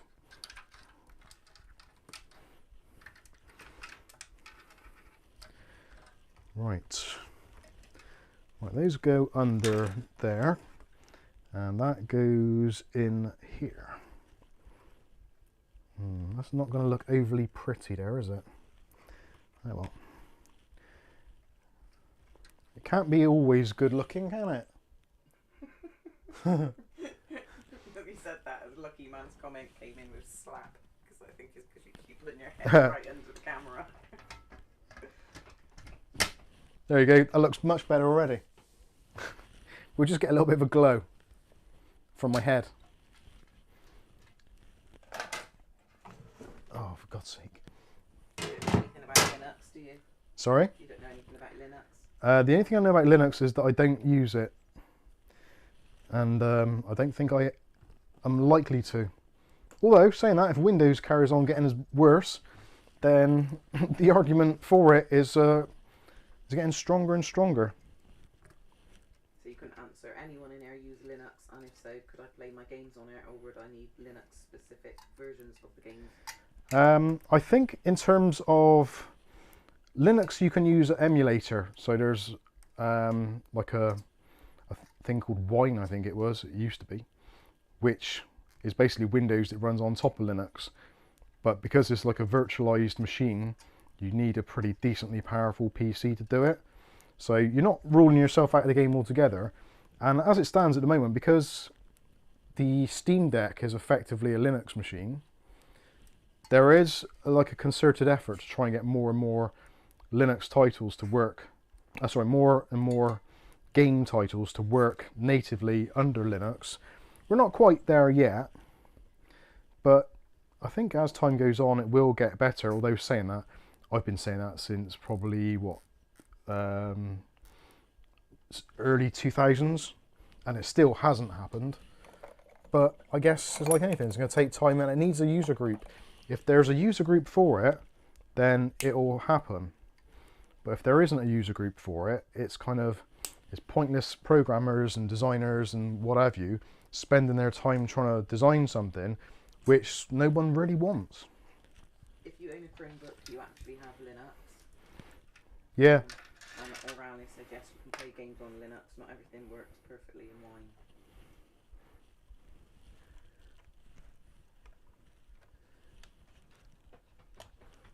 Right, so here is our connections for our fans. So they're going to go up in that direction. Doing a little bit of cable management here on the fly. And also we've got the audio cable down here, so I might as well cable tie that in, just to keep it from going all over the place. It's quite nice for this actually, it's got a lot of tie down points. Mark's Adventures, can I warn people not to buy any of the Ions cases? It's a full-on pig. Finally worked out why I couldn't get the GTX in the back. You have to bend out the fins out the back. Yeah, if you'd have watched, well, some of the review videos, if it's a case where there is the captive IO shield covers, I do generally mention those. So if you'd have watched the videos, you might have already known that, or you may not have understood what I was trying to say when I was saying it, which, yeah, is potentially also the case. So there we go. That's it's not too bad. I'm not entirely keen on this power cable situation. I guess it kind of is what it is, really. There's going to be a little bit of pressure on there. Let's see if I can bend that round without damaging the car too much, or at all, really. There we go. That'll be fine. That'll be fine. Turn the power supply on, because otherwise that's going to be frustrating. And now we can put the fans on the top. Actually, I might as well put the front panel back on. So front panel, handle is on the bottom. Those bits there for mounting SSDs. So if you don't want to use M.2, you can put SSDs in there. They just clip on, as do pretty much everything in there. There's a bit of a scratch on the front there, which I might have to get some T-cut on.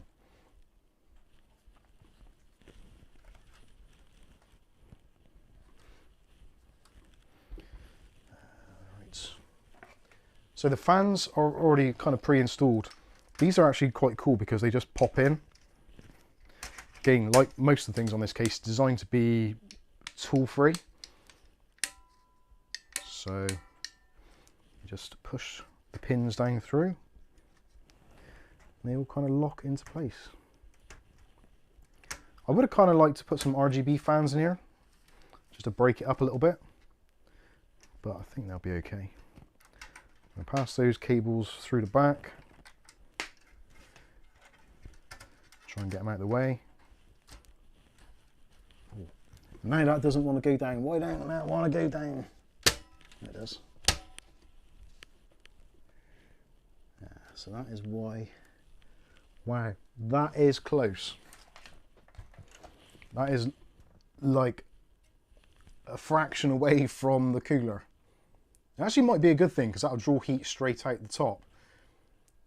But it's a shame you can't have any real movement on those fans.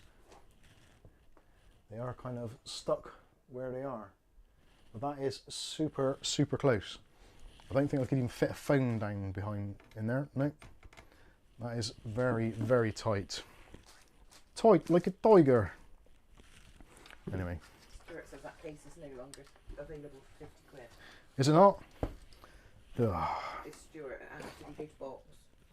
Yeah, was it box.co.uk you went to? Because he's not in the UK, is he?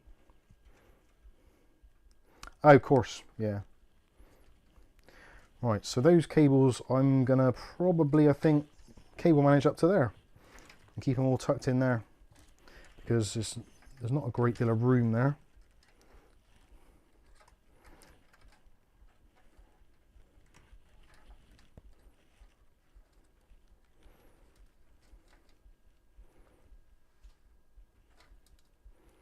Clearly I won't be putting the tempered glass, clearly I won't be putting the tempered glass on this side.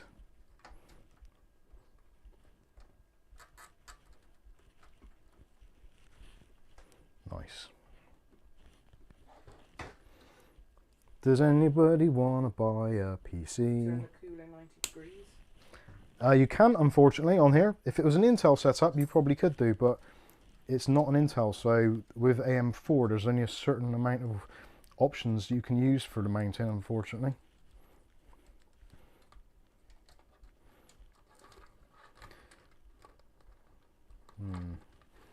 Where do I... Actually, I'm not going to cable manage that. I'm just going to leave that as it is there. Because I think if I need to take the top out, I've got some flex there, so I can just pull that out and then disconnect the wires. So that is it. And I'm going to leave that side panel on with the ventilation and the mesh. And on this side, do I go tempered glass or do I go with the mesh? Let me know in the comments. We're doing tempered glass or are we doing mesh?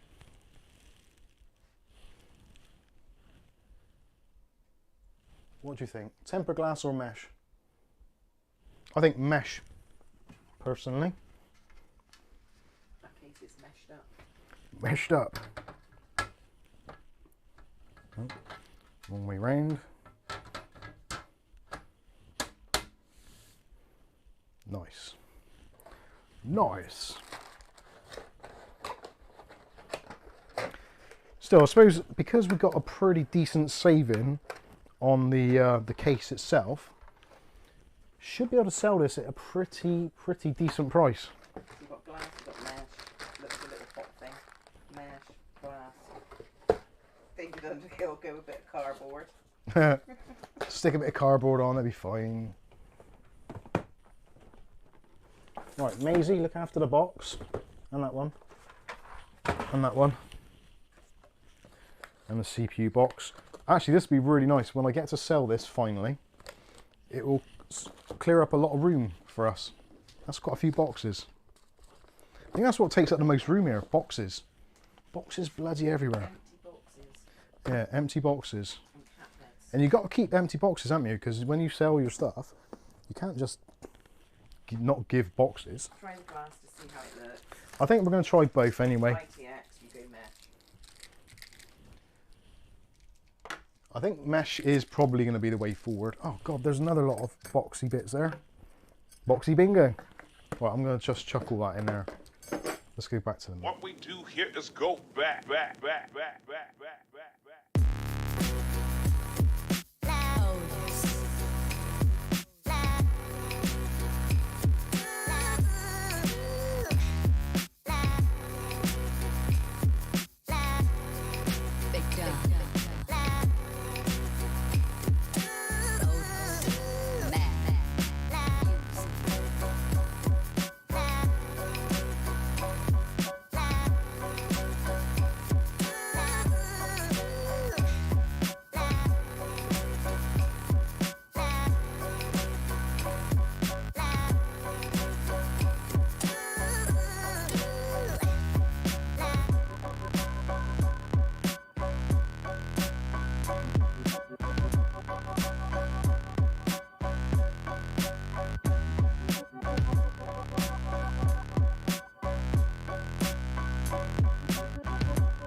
Did I accidentally press the Stream Deck button then? You must have done.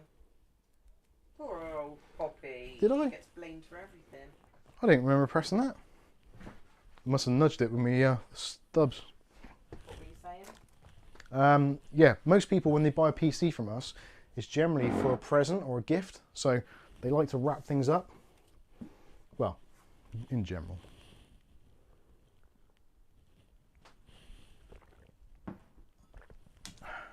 Of course, everyone's different, so some people don't want to do that at all. They'd rather just take a box away. But my thoughts are, if you sell a PC, especially when you've got Are they back now? mostly... Yeah. Yeah. You must be. I hate this computer because you changed it so that when I change Windows, so it wants miles out. Oh dear. Right. Let's... New viewers thinking you're 105 minutes late to your own stream. Yeah. It wouldn't be surprising. I've done worse. Hashtag blame Dave. Yeah, I must have just nudged that by mistake. Don't know how I did that. Mind you, I don't know how I do half the things I do. Watch you. Sneaky sod probably went for a cuppa.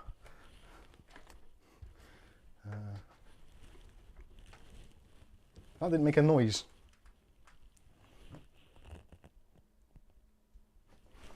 Oh. That's why. Oh dear. Right, and don't say bang when I plug it in because my face is right next to a power supply. If I jump, I might do my back in. Kath's going to do it anyway. Did I press the button again? No. Bang! What did I say? I don't do it when you're going to do your back in, do I? Oh. Something's hitting.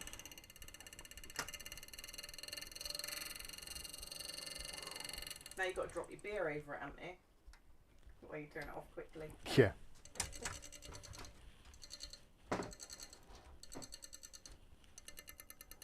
Well, it's cleared. Oh. Oh. Stop now.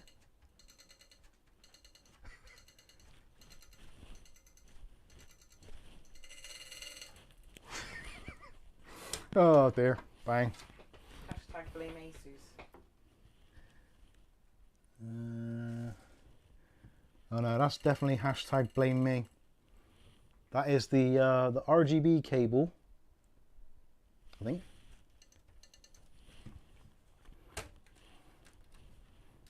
Pac-Man Mike, since I logged in, I want to see Kitty and tell Mrs. I said hi.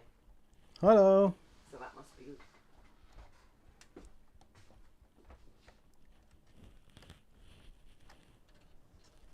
Which Kitty? Yeah, which Kitty? There's too many. Oh, sorry, Mabes. You can say hello. Oh. You go back. Jesus Christ. Amen. Poppy, you snowboarding on there. Alright, I think that is going to do it.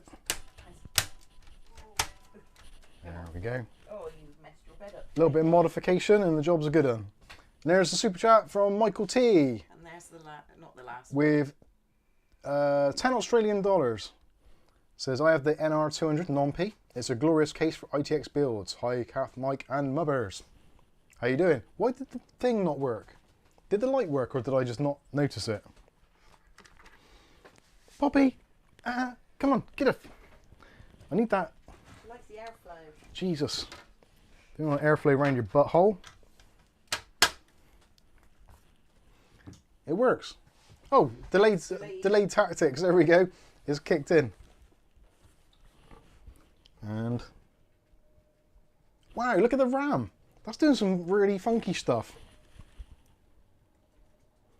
Oh, sorry, I haven't done the other. Have you seen the RAM? That's incredible. I'm gonna have to give you the close-up of that. That stuff's awesome. If I'd have known it was that cool, I'd have bought more. Let's give you the close-up on that. Light on or off? Off, I think, at the moment. Look at that. You can't really see it. I think where's my ISO? Let's do my ISO. Mine pop is right behind you. There we go. That's like a tracer effect or something. That's nuts.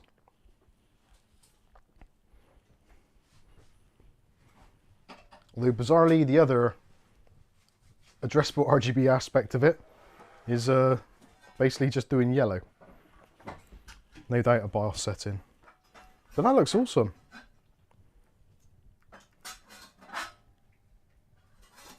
There we go, there's another super chat coming in from Stuart Cleary, 20 euros.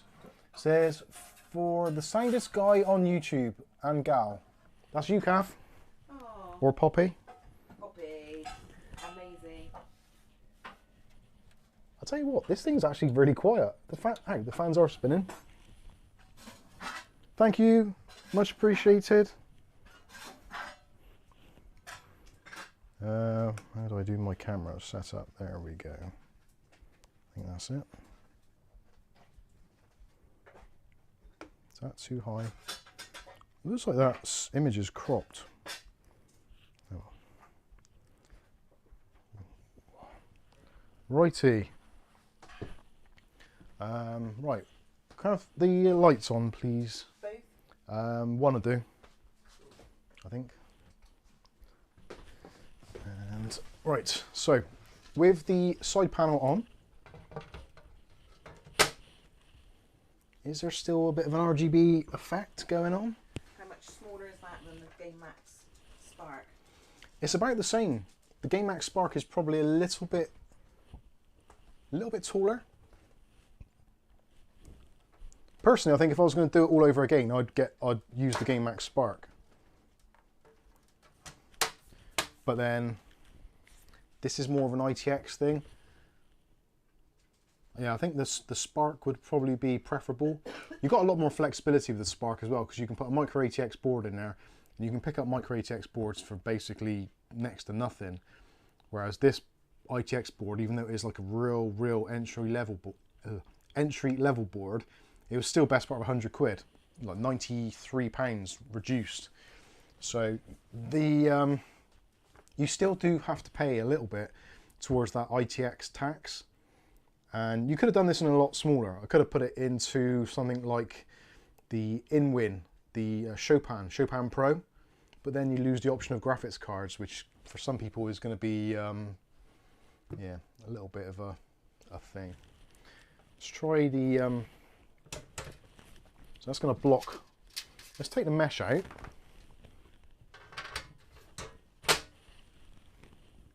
That a bit better? Let's see, so still, that is a little bit more visible, isn't it? You can still kind of tell that there's something going on in there. And the RGB, so it just kind of gives you a little bit of a glow.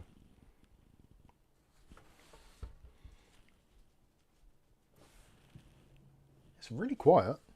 Considering this is a 5700G, an ITX style graphics card as well, 2 fans, and the SFX power supply.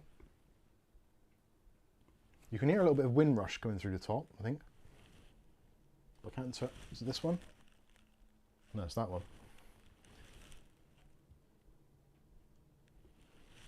That is effectively silent.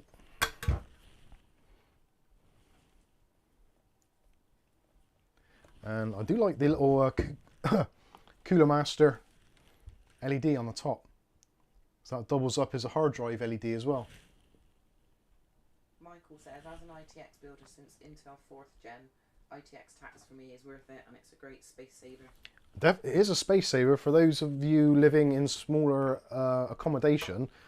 Then you can have a lot of fun. That's pretty cool.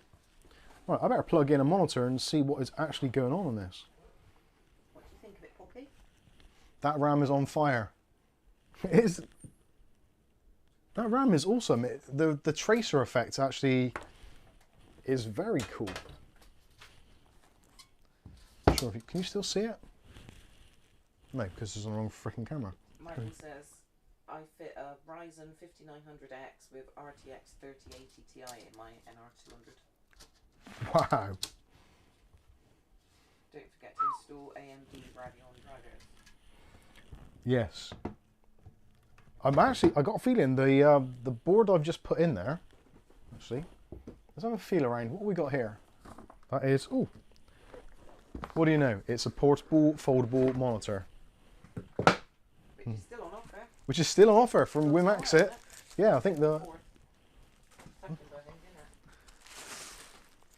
this will be the first time I've actually been able to try this out and use the touchscreen.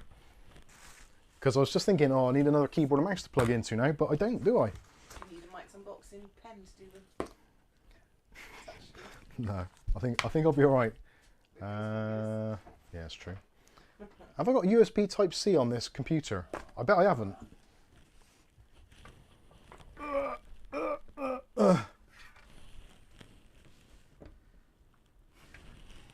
Is there a USB Type-C? No, of course there bloody isn't. That would make life far too easy. So let's go with the purple. Actually, let's use Mr. William Bode's cable, because it is in the mud colours after all. And let's plug in some GPU action.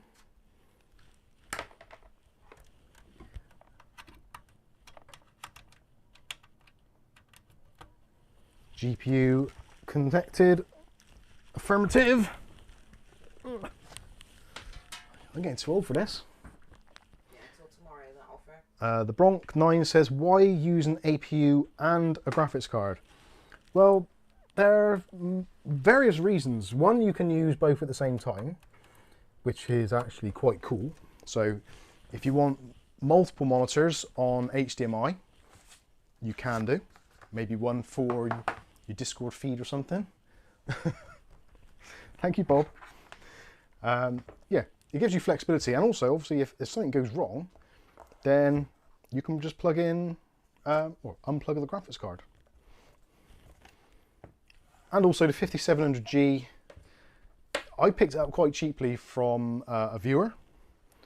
So it was one of those things that, do I buy another processor to go in here? Being that this comes with a PCI Express Gen 3 riser, so if I was going to do vertical mounting, I can only use PCI Express Gen 3 anyway. The A520 motherboard is only PCI Express Gen 3, so kind of getting an 8-core processor to do the same job was not easy. Mark's Adventures is off. Puppy. Cheers, Mark. Stop.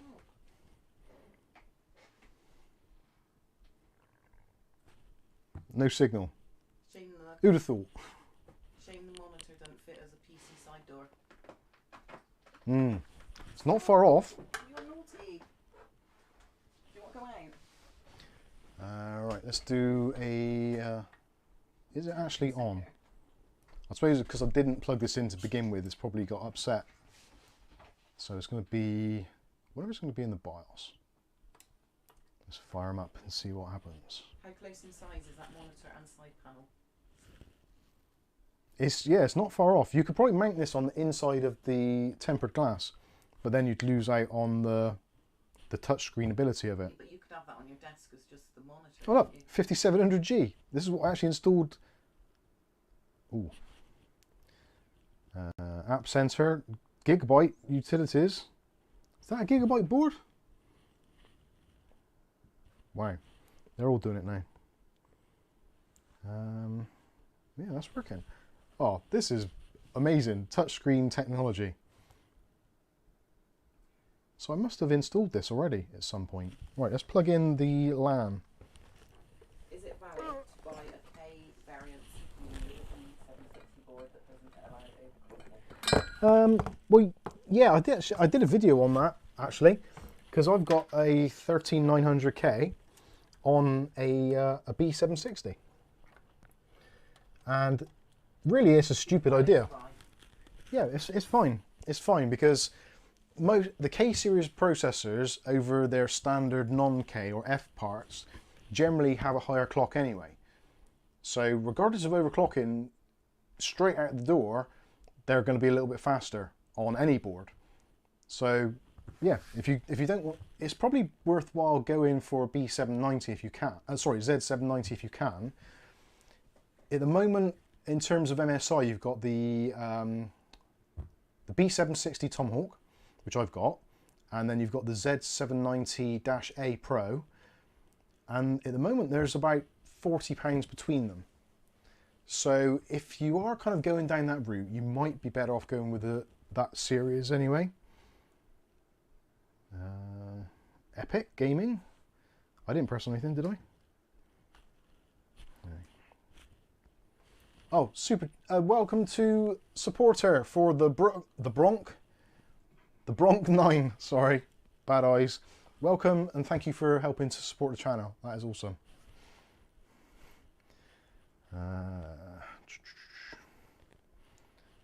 Retry connection. I wonder if this will pick up the drivers. It might just pick up the drivers. Let's have a look. Long press, device manager. Oh yeah, there doesn't seem to be any... Oh, there we go. It's installing the graphics driver, clearly. There we go. Just have to be patient with it. That is a little bit on the small side, so maybe we'll maybe we'll adjust that a little bit. So display settings. Yeah. Where is the scaling? Scale. Let's go 150. Maybe 175. It's 2175. Do I want to download and install drivers for Gigabyte utilities apps? Oh, go on then. Let's do it. Let's see what it says. It's nice and cool, and it's not nice and quiet.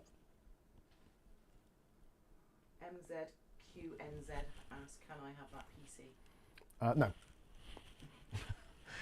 No. You can have this PC. I will trade it with you for money.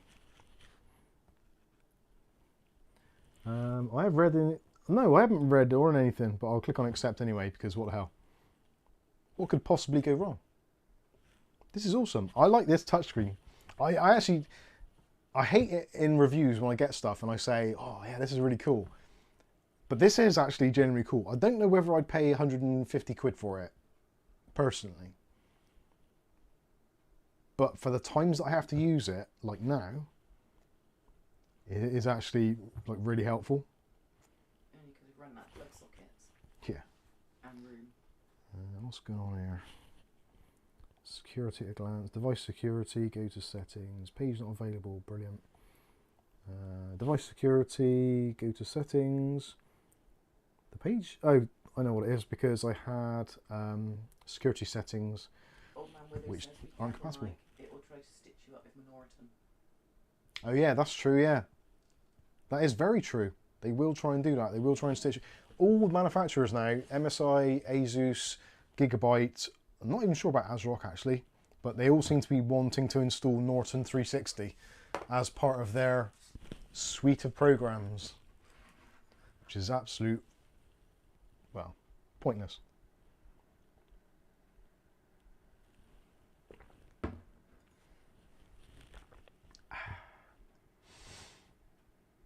McAfee antivirus, bloatware, good stuff. Dutch Jan says, just get a bigger monitor. Yeah, actually, I wouldn't mind one of these in like a 17 or a 19 inch. I think 17 would be actually really good. A few years ago, I had a mobile phone about that size. You did. Made my thumb look really small in my back pocket. Skip for now. Let's add your Microsoft account. No. Why does that?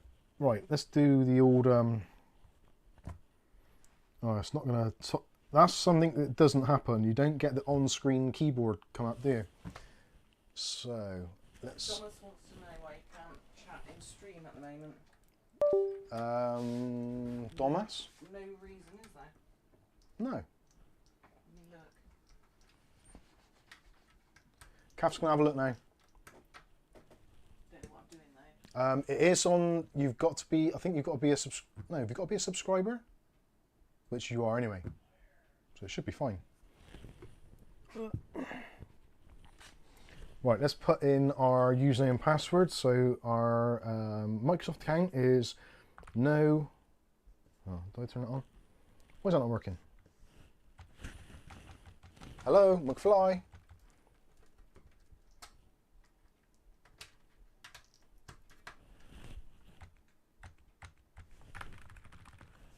Okay, so the front USBs don't work. There's a good start. I don't believe that to be the truth. So what have I got USB I can plug in?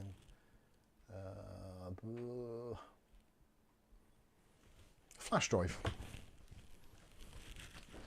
Oh, why that didn't work? That's very strange. It'll be just my luck after going through all this pain and personal anguish that there'll be a fault with the case and it'll be like, oh, it's got to go back.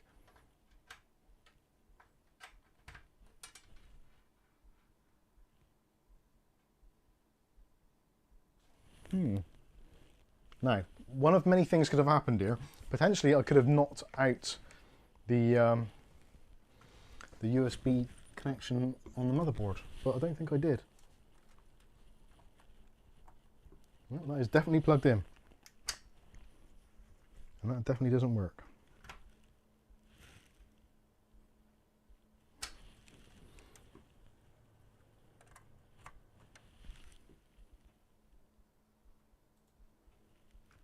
Or maybe nothing works. Oh, come on. Or has the computer frozen? No, because if I click on back, that's fine. Skip for now. Yeah, there we go. Why is that not working? I'm really confused. And also I've lost the dongle. There we go. And now it works. My head hurts. Right, I've got to be very careful with this now because Gigabyte App Center tries to make you install all kinds of utilities and stuff that you don't want. So I'm going to get rid of... I don't want to do that either. I didn't press on that. But go on then. So install necessary system driver. I don't know. I can't see any reason. New drivers, AMD chipset driver. Oh, sorry, let's do those. What was Lord of Ractus finding with his? What Yeah, Lord of Ractus had problems with his as well. I'm not sure what it is, but yeah. I can't remember what he said it was.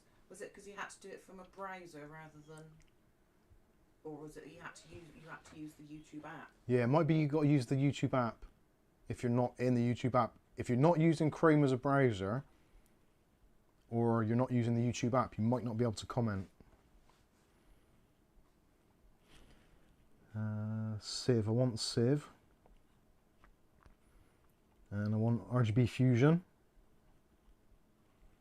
And I don't want third-party Norton install. Right, let's let it do this thing. Kieran asked a question about cases, but I didn't see it. I did. Yeah. O'Reilly says, Mike, what about the ELO O2 series of touchscreen monitors? The ELO or LO monitors, they are probably like the best in the business.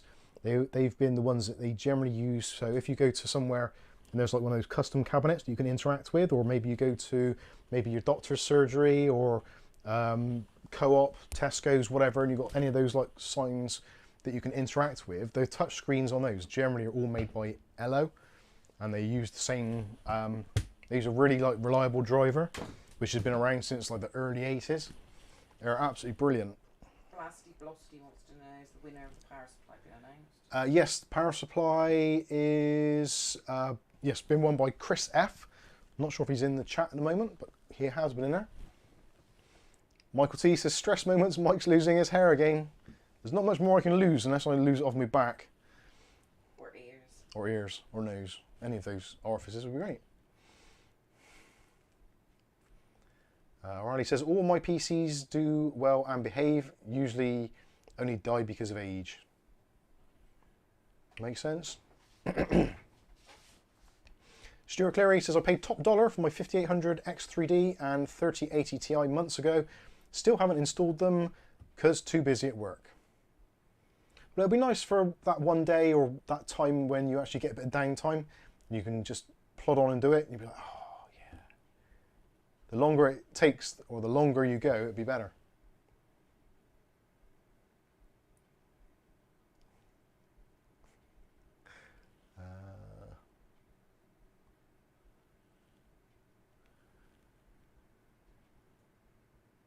TMI, Mike, yeah, I know. Is this still installing? Oh, it is doing something. Good, eh? It's taking a sweet time about it, though. Abdul? I can't see... Oh, Adol. What is the best budget processor option with RTX 3060? Yeah, I agree with Bob there. The 5600 is a very good shout. If you want to go down the Intel route, 12400F. Actually, the 12400F at the moment is about £124, I think. I picked one up this week, actually. From CCL, I think it was, actually. Yeah, 12400F. That's about £120 at the moment, which I think is a little bit cheaper than the 5600. Arguably, they've got their pros and cons. Obviously, the 2400F, the 12400F, you can't overclock, so it kind of is what it is. Whereas with the 5600 you do get a little bit of overclocking ability, although single core performance in general is going to be better on the 12400, I think. There's not going to be a great deal in it. They're going to be quite close. Depends how much motherboards are in your region as well. That is going to be a contributing factor. But of course, if you go with a 5600, you're kind of in the back of your mind thinking it's got to be B550 at least, because I have the ability to overclock and tweak. Whereas with the Intel side, you could go, well, I've got no option to overclock, I might as well just go with a cheap H610. And you could potentially save yourself a bit of money on the motherboard. So rather than spending maybe 150 quid on a decent AM4 motherboard, you could spend like 60 to 70 on a cheapo Intel board.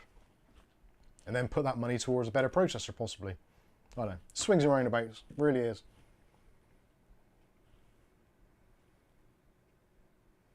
David Andrew says, Intel, throw it in the lake, AMD for the win.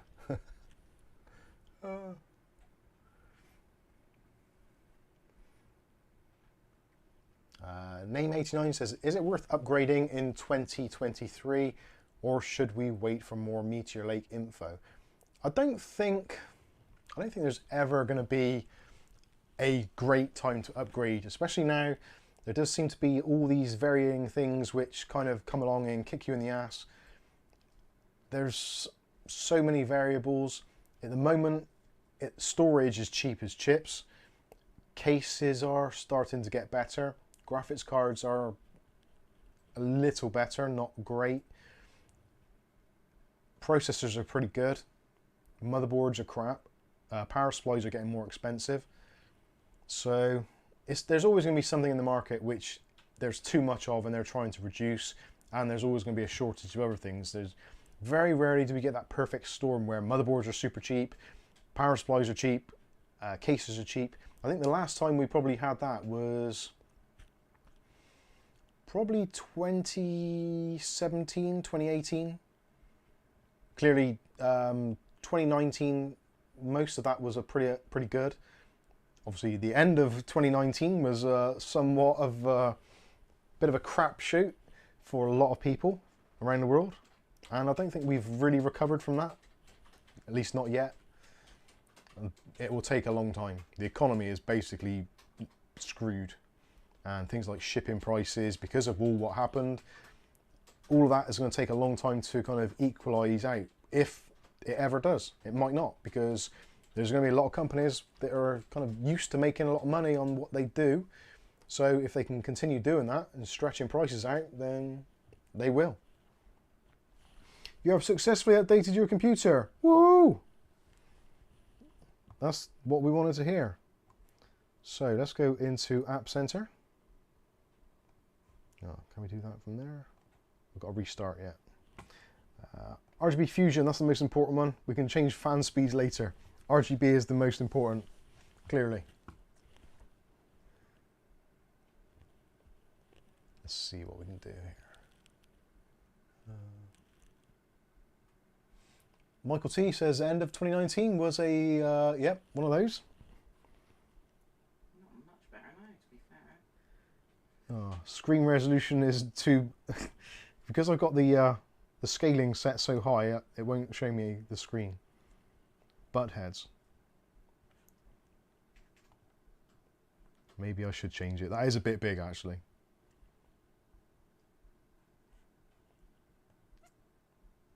Let's do 125.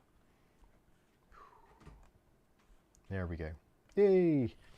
So, I've got to try and remember how to do this now. I haven't done this for ages. Oh, it seems like it's already done it. So the RAM is doing what it should be doing. So let's do... no, random color cycle. No. Double flash. Oh god, that's awful.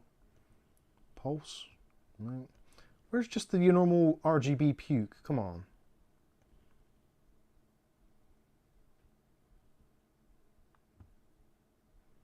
Don't make me...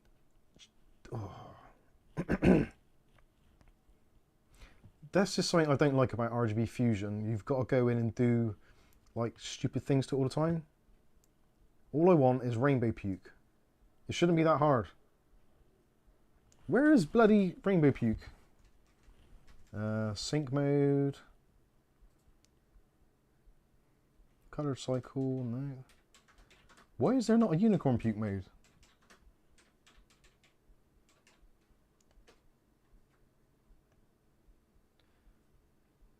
Oh, that'll do.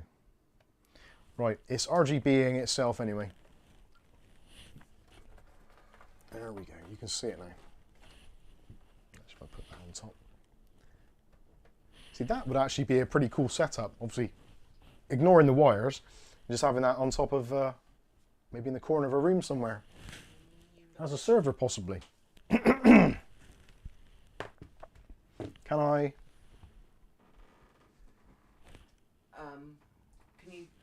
Sorry, too many things at once. The Trojan. The Trojan. Let's have a look. I'm going to scoot myself along here. The Trojan helps my mate build a PC in the NR200 a while back. Only issue was that the cables out of the power supply pushed against the backplate of the graphics card, making it bend. Is this still an issue? The cables out of the power supply pushed against the backplate of the graphics card. No, it doesn't seem to be an issue that I can see anyway. No, it seems to be fine. Actually, I do need to, let's test out the, no, that is working now, isn't it? Because I've got the keyboard and mouse plugged in. So the front USBs are working.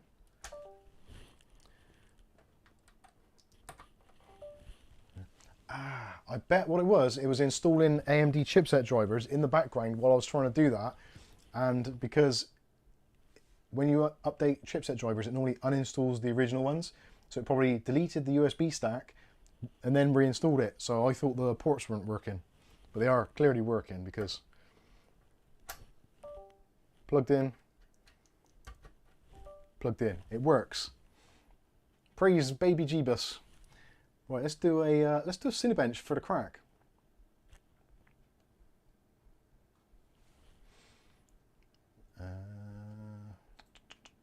I have no idea what this should score. No idea whatsoever. But it's definitely showing 8 threads and 16 cores. Sorry, 8 cores and 16 threads. That was a rookie error. It seemed to be getting very warm. I should have put the temperature monitor up actually so we could see how hot it was getting. But we'll see. I don't think it's going to get very warm at all because there's quite a lot of cool air coming off there. But I will check in a minute. I'll fire up hardware monitor and see what the temps are like. Then I'll put the side panel on and see what that's like. It is a little bit noisier with all the fans running. Not a lot though. You can hear it starting to ramp up. I've heard worse. Ah, I just noticed the time and date's wrong as well. Oh, because the BIOS. Of course. What score do we get there? 13,589 points. So 14,000 for argument's sake. That's not bad. 14,000 points-ish, considering there's a lot of stuff running. I'm trying to think what my... I don't think that's far off of the 7600. So Saturday the 1st. Oh, let me change the time and date. Adjust time and date, there we go. Time zone. Set the clock automatically. There we go. 22:36. And is that with a ton of crap? I bet there's a load of updates. Oh yeah, we've got something going on there. RGB fusion's going on. There is the NVIDIA driver, Steam and all that is still running, and also there's the Windows updates and Afterburner. So I'm going to fire up hardware monitor.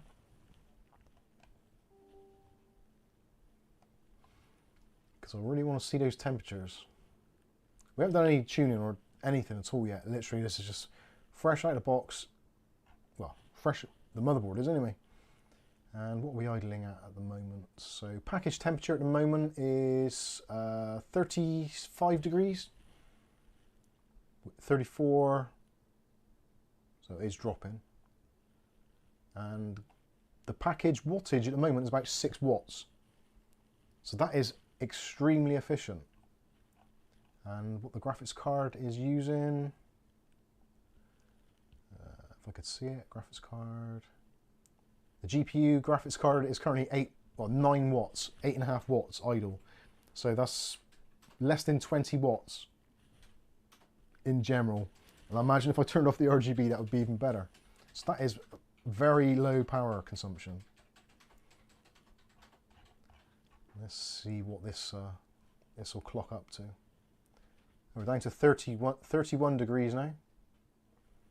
Let's start another run. And see what we get. I'm quite pleased with this. It's alright.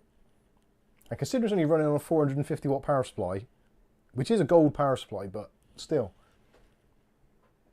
What are we up to temperature wise? 62 degrees, 63.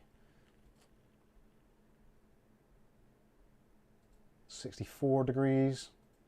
Still package power peaked at 83 watts, which is about what you expect for a 65 watt TDP part. Where are we? 65, still climbing a little bit.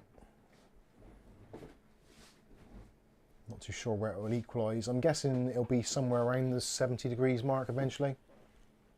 Although the side panel is off at the moment, so it is pulling in cool air. And it is currently in here 22 degrees Celsius. So take that off or add your own temperature. Did you see David Underhill's? 66 degrees. What do we get now? Same sort of score, 13,565. David Underhill.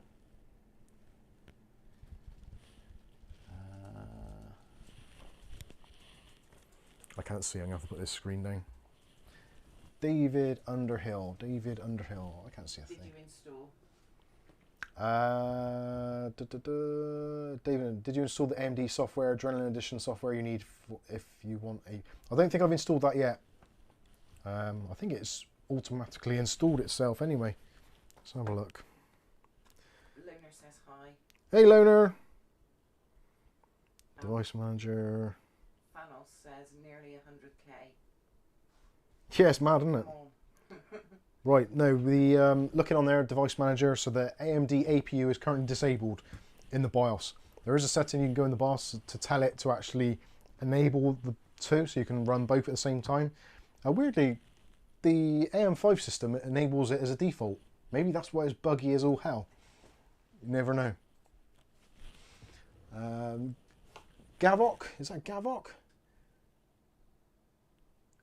Amazing how you guys remember how my name translates in English. Did you remember that?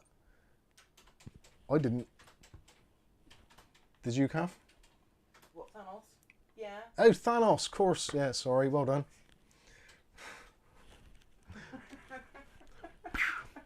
Shots, pieces. Mike remembers because of me, and I remember because of Ugly Bob. So Pac-Man is Loner? Yeah. Right. Wow. My brain. Who else calls me Mrs.? That is true. Patrick Bell, just got back from my drive. This looks good so far. It does seem to be, actually. I need to have a look, actually. What is the normal Cinebench R23 score for a 5700G? If anybody wants to look it up, I would be very grateful. If you type in 5700G CPU Monkey, you can look at the benchmarks. Scroll down to the R23 multi-core.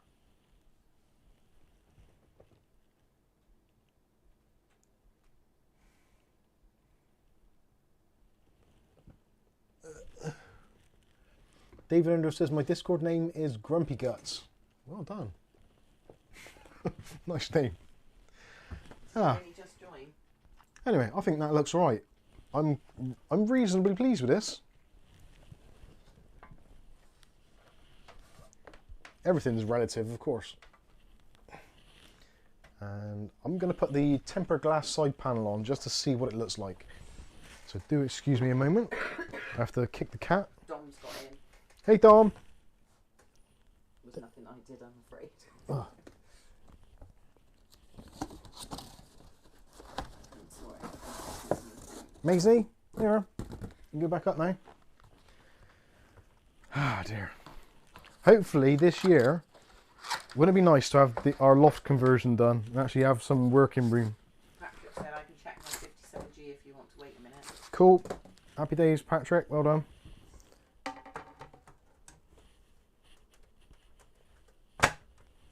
It fits. What does that look like? Yeah, that don't look too bad actually. You can see inside. It might need a little bit of edge lighting or something just to brighten it up a little bit. Oh yeah, it looks alright. Not sure whether I would stick with it like that. I guess if it was on your desk you probably would. But it's incredible actually how close. Shame I can't close that. Can I? CPU Monkey says 14075. 14075, so that's within spitting distance then. So that is almost perfect for there, isn't it?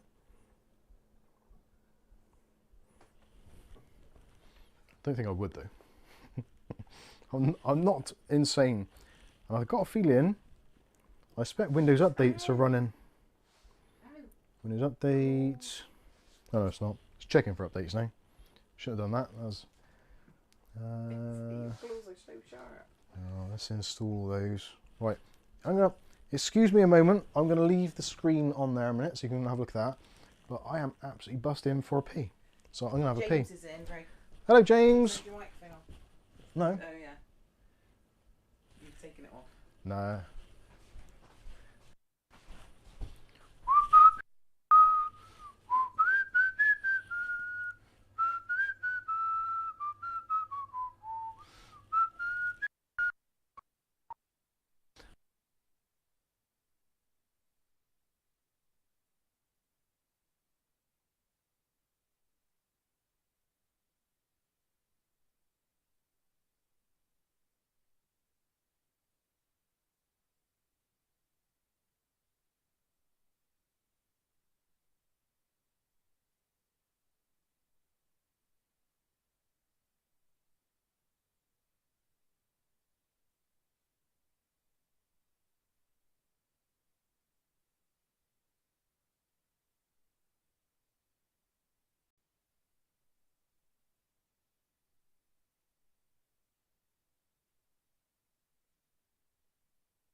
There we go, and we're back in the room. Well, almost. I swear I'm getting a cold again. That can't be cold number 4. It's like 1 a month, isn't it? You will eat these rubbish foods. Yeah. Hey ho. Is that working still? I don't know. Can't tell. Right. Where are we? James Brock's in the house. How you doing, James? Trojan says CPU Monkey. Oh yeah, we had that one, didn't we? Trojans off. Cheers, Troge. Troge. Turn mic off in bathroom, Mike. Have one for me, says David Underhill. Can see a Leslie Nielsen naked gun toilet scenario happening here. That'd be funny. Trojan's out for breakfast. That is it. Okay. Right, I'm going to pack this away. I think this is, I think we're done. Is it done? Check for more. Oh, there's another update there. What update was that? What Loner asked. What did Loner ask? I can't remember now. Probably not then. What did he ask? You could read the chat as much as me. I can't. I know you can't now, but when you said, well, I didn't then, I can't remember. Let's have a look. Hold on, I can't find it now.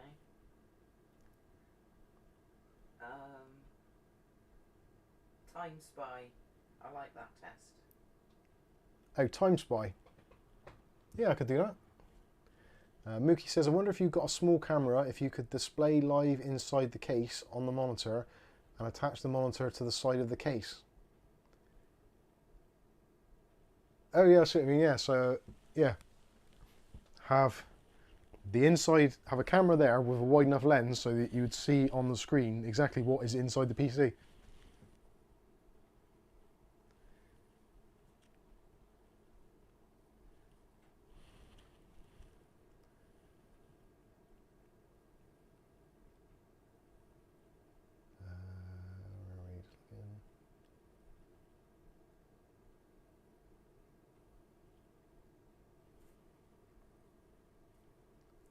Thanos says, hey Mike, I really want to come to England one day. I wouldn't bother, it's rubbish.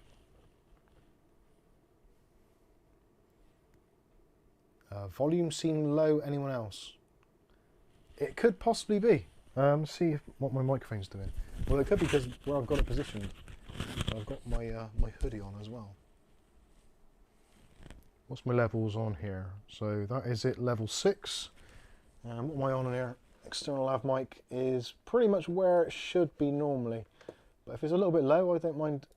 Let's give it a little bit more juice. There we go. Is that any better? That should be a little bit better, hopefully.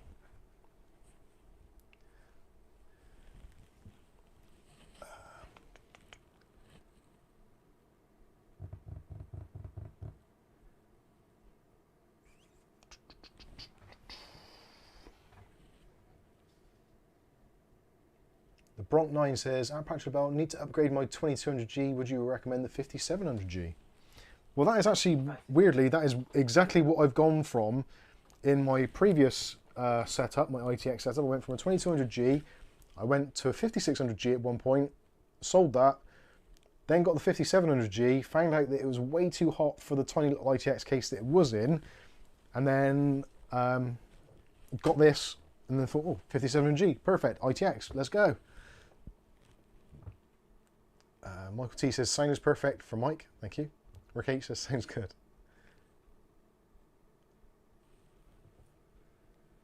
Andy Archer says, I use the same case for a i9-9900K and put a water cooler on the CPU with the radiator out of the base. Yeah, I've seen a couple of people do that. That's very cool. Put Intel ARC GPU in there. Would it fit? Yeah, I think it probably would. There's actually a ton of room in here for graphics cards. Is that updating yet? It's 70%. Let's go, as they say. So for those of you that are wondering, does the Intel... Huh? Don't balance it on there. It's not balanced, this is fine. That's good. Sturdy. Right, I'll move that. I'll move that before I destroy it.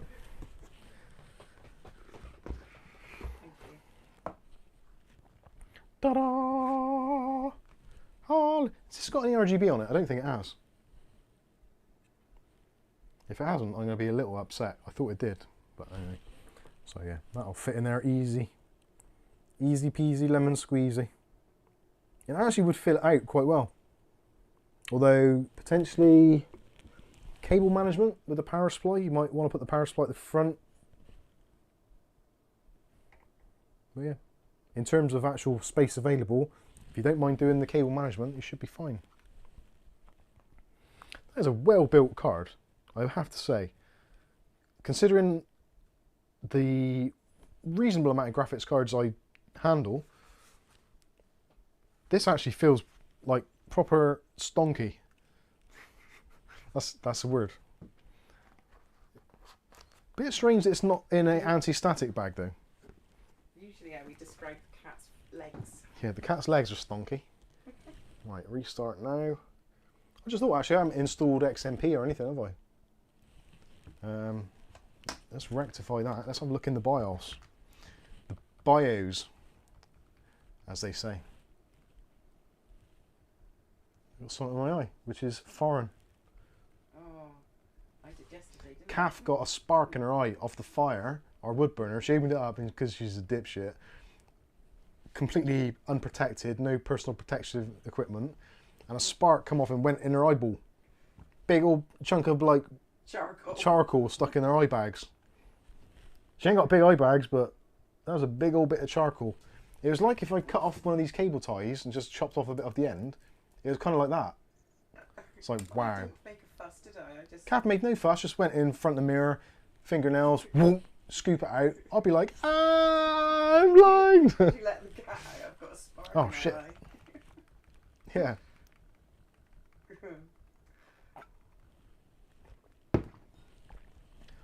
BIOS has been reset. Please configure your BIOS.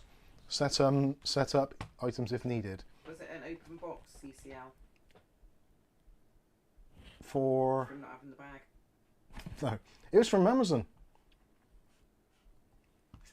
James Brock's volume is almost too low to hear.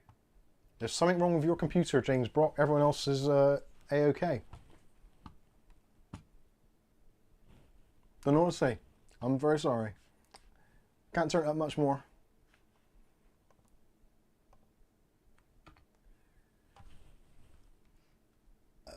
David Underhill, why do you still use the delete key to enter BIOS? Just hold shift and click restart. Old habits die hard, I think. SMV, do I want SMV? Oh, actually, I do want SMV, don't I? Actually, no, I don't. Cool and quiet, yeah, but go wall, C states, yeah, whatever. Multi-threaded mode, auto. Not really going to be a lot in here. XMP is enabled. CPU VRM settings, that's an interesting one. Load line calibration. And vCore SoC load line, options for that. It's not bad. Platform power. Not really anything you can do there. I/O ports. Display. Integrated graphics set to auto. You can force. But I'm going to choose actually disabled. HD audio. Bifurcation. 4G decoding. Might as well enable that. Resizable bar, might as well set that to auto. Sensor, Super I/O, turn off the COM port. USB, sorry, NVMe, SATA, network stack, blah blah blah. Boot, boot, save and exit, that'll do. Simples, if it works.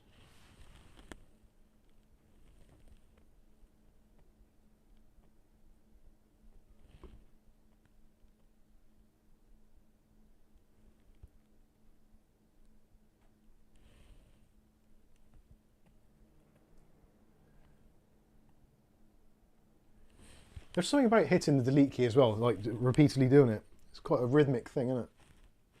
Especially with those stonky fingers. Yeah, isn't it? Surprised I don't hit more keys.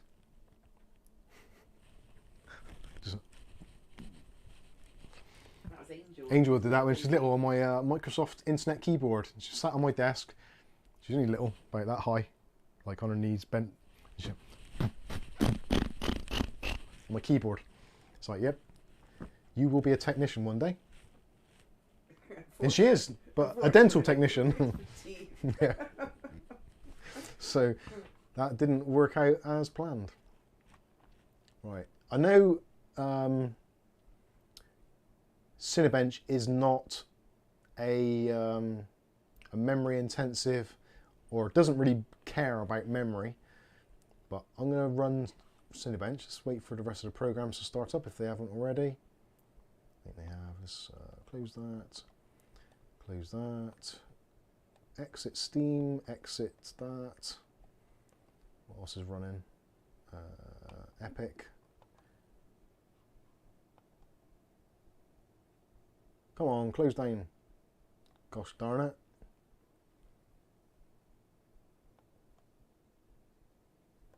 Oh, that'll do. Run another quick Cinebench. We'll see if enabling XMP has actually had any bearing at all. I'm guessing it's still going to be 13, although there's been a Windows update just then on the reboot, so that could throw it completely out. Andy Archer says try Heaven software. Unigine Heaven? Yeah, I can do that. I think I've actually got it on here.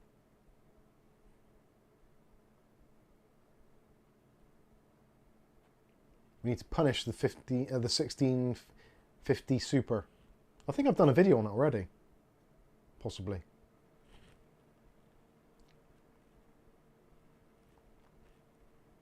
Man, I'm so dehydrated today.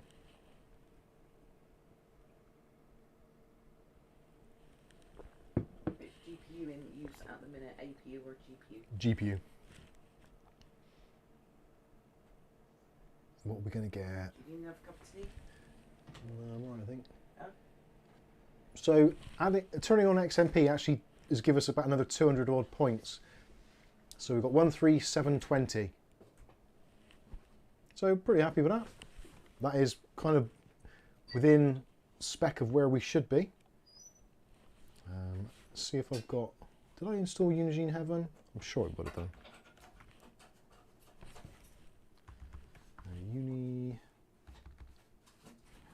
Unigine.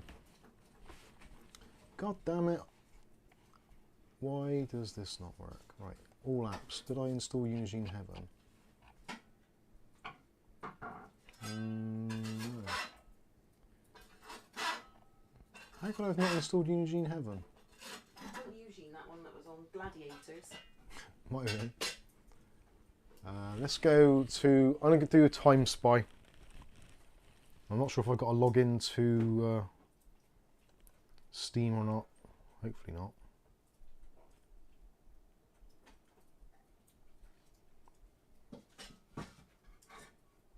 Yay. There we go. Close. I can't believe I've got this screen so close to my eyes, yet I'm not using the touch screen.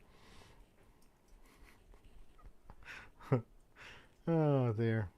Right, 3D Mark update. Oh god. How big is the update? Oh, 3 megabytes. That'll do. Performing first time setups. Let's do that. And what do we want time spy? Did somebody ask for? Yeah, that was Loner, wasn't it? And Eugene Heaven.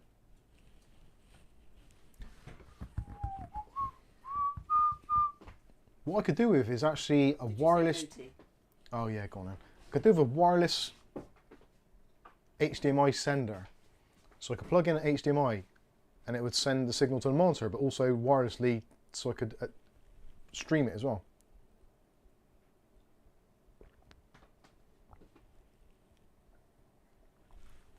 You're welcome.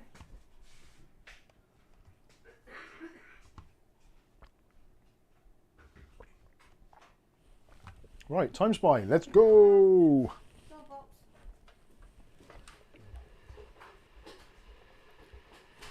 You can watch the snooze fest of 3 frames per second.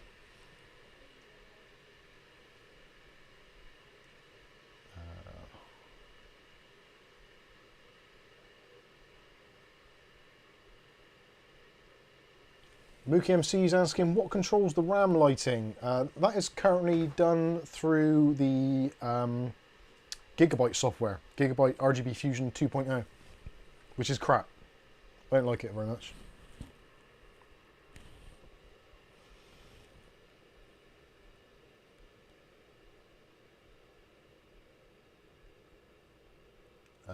Nice looking monitor, Mike.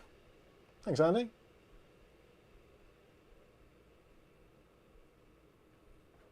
Twig Hiker, how you doing? Says just had to pay £85 for a white 120mm AIO for my white Tower 100 build. Crazy price. Yeah, the Tower 100, that's a cool little PC. James Brock, tried to restart to see if it affected the volume. No dice. That's weird.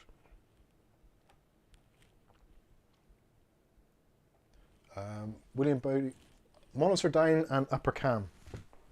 That is a good idea.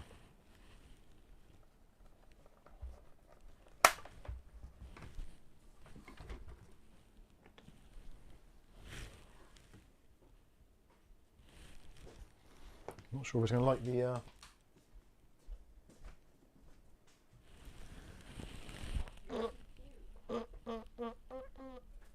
wrong way.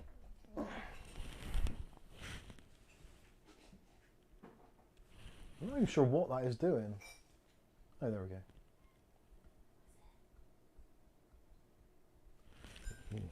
Now this isn't going to be great because we're actually filming at 30 FPS.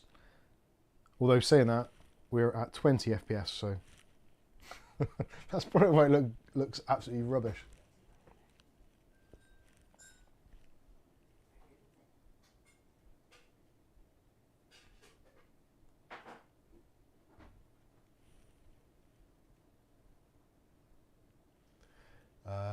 Oh, James says, try to restart, can't work it out. Sorry about that, I don't know what's going on there. Although I can't jack up the volume much more than what I'm at. In fact, I can't.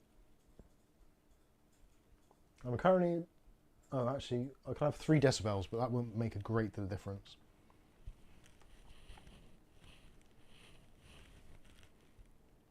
I'm actually surprised that the camera is basically focusing like a champ. And I haven't had to tell it to do anything. It's just doing it tonight. Very strange. Normally, there's one thing which Panasonic cameras don't do, and that is focus. Especially on anything that moves. Especially when you want it to. Yeah. Thanos says, hey Mike, cool monitor, how much did it cost? It's actually on offer at the moment. It's from Wimexit. The link is in the video description. And it's reduced at the moment. It's the lowest price it's been ever. I think it's about 150. But it is a very nice panel. I particularly like it because it's got a satin finish rather than like a super reflective one. And there we go. So, time spy score of 5,178 points, which rates as excellent. The average score is 5,053. The best being 5,600, so that's clearly overclocked. And yeah, we are above average. But you never got told that at school. Happy days. I get it's a slightly odd combination, to be fair, so there probably isn't that many others that have done the same test. But yeah, I'm happy with that. Excellent is always a good thing to have. James is off. Did you say? Yes, I did. Yeah, thank you. So there we go. I think this is running absolutely great, and the time's gone again. Don't be giving me none of that nonsense. Why did the time change when I rebooted? I'm sure I saved the changes. Adjust time and date. Yeah, because it's set the time automatically. So how can it be wrong?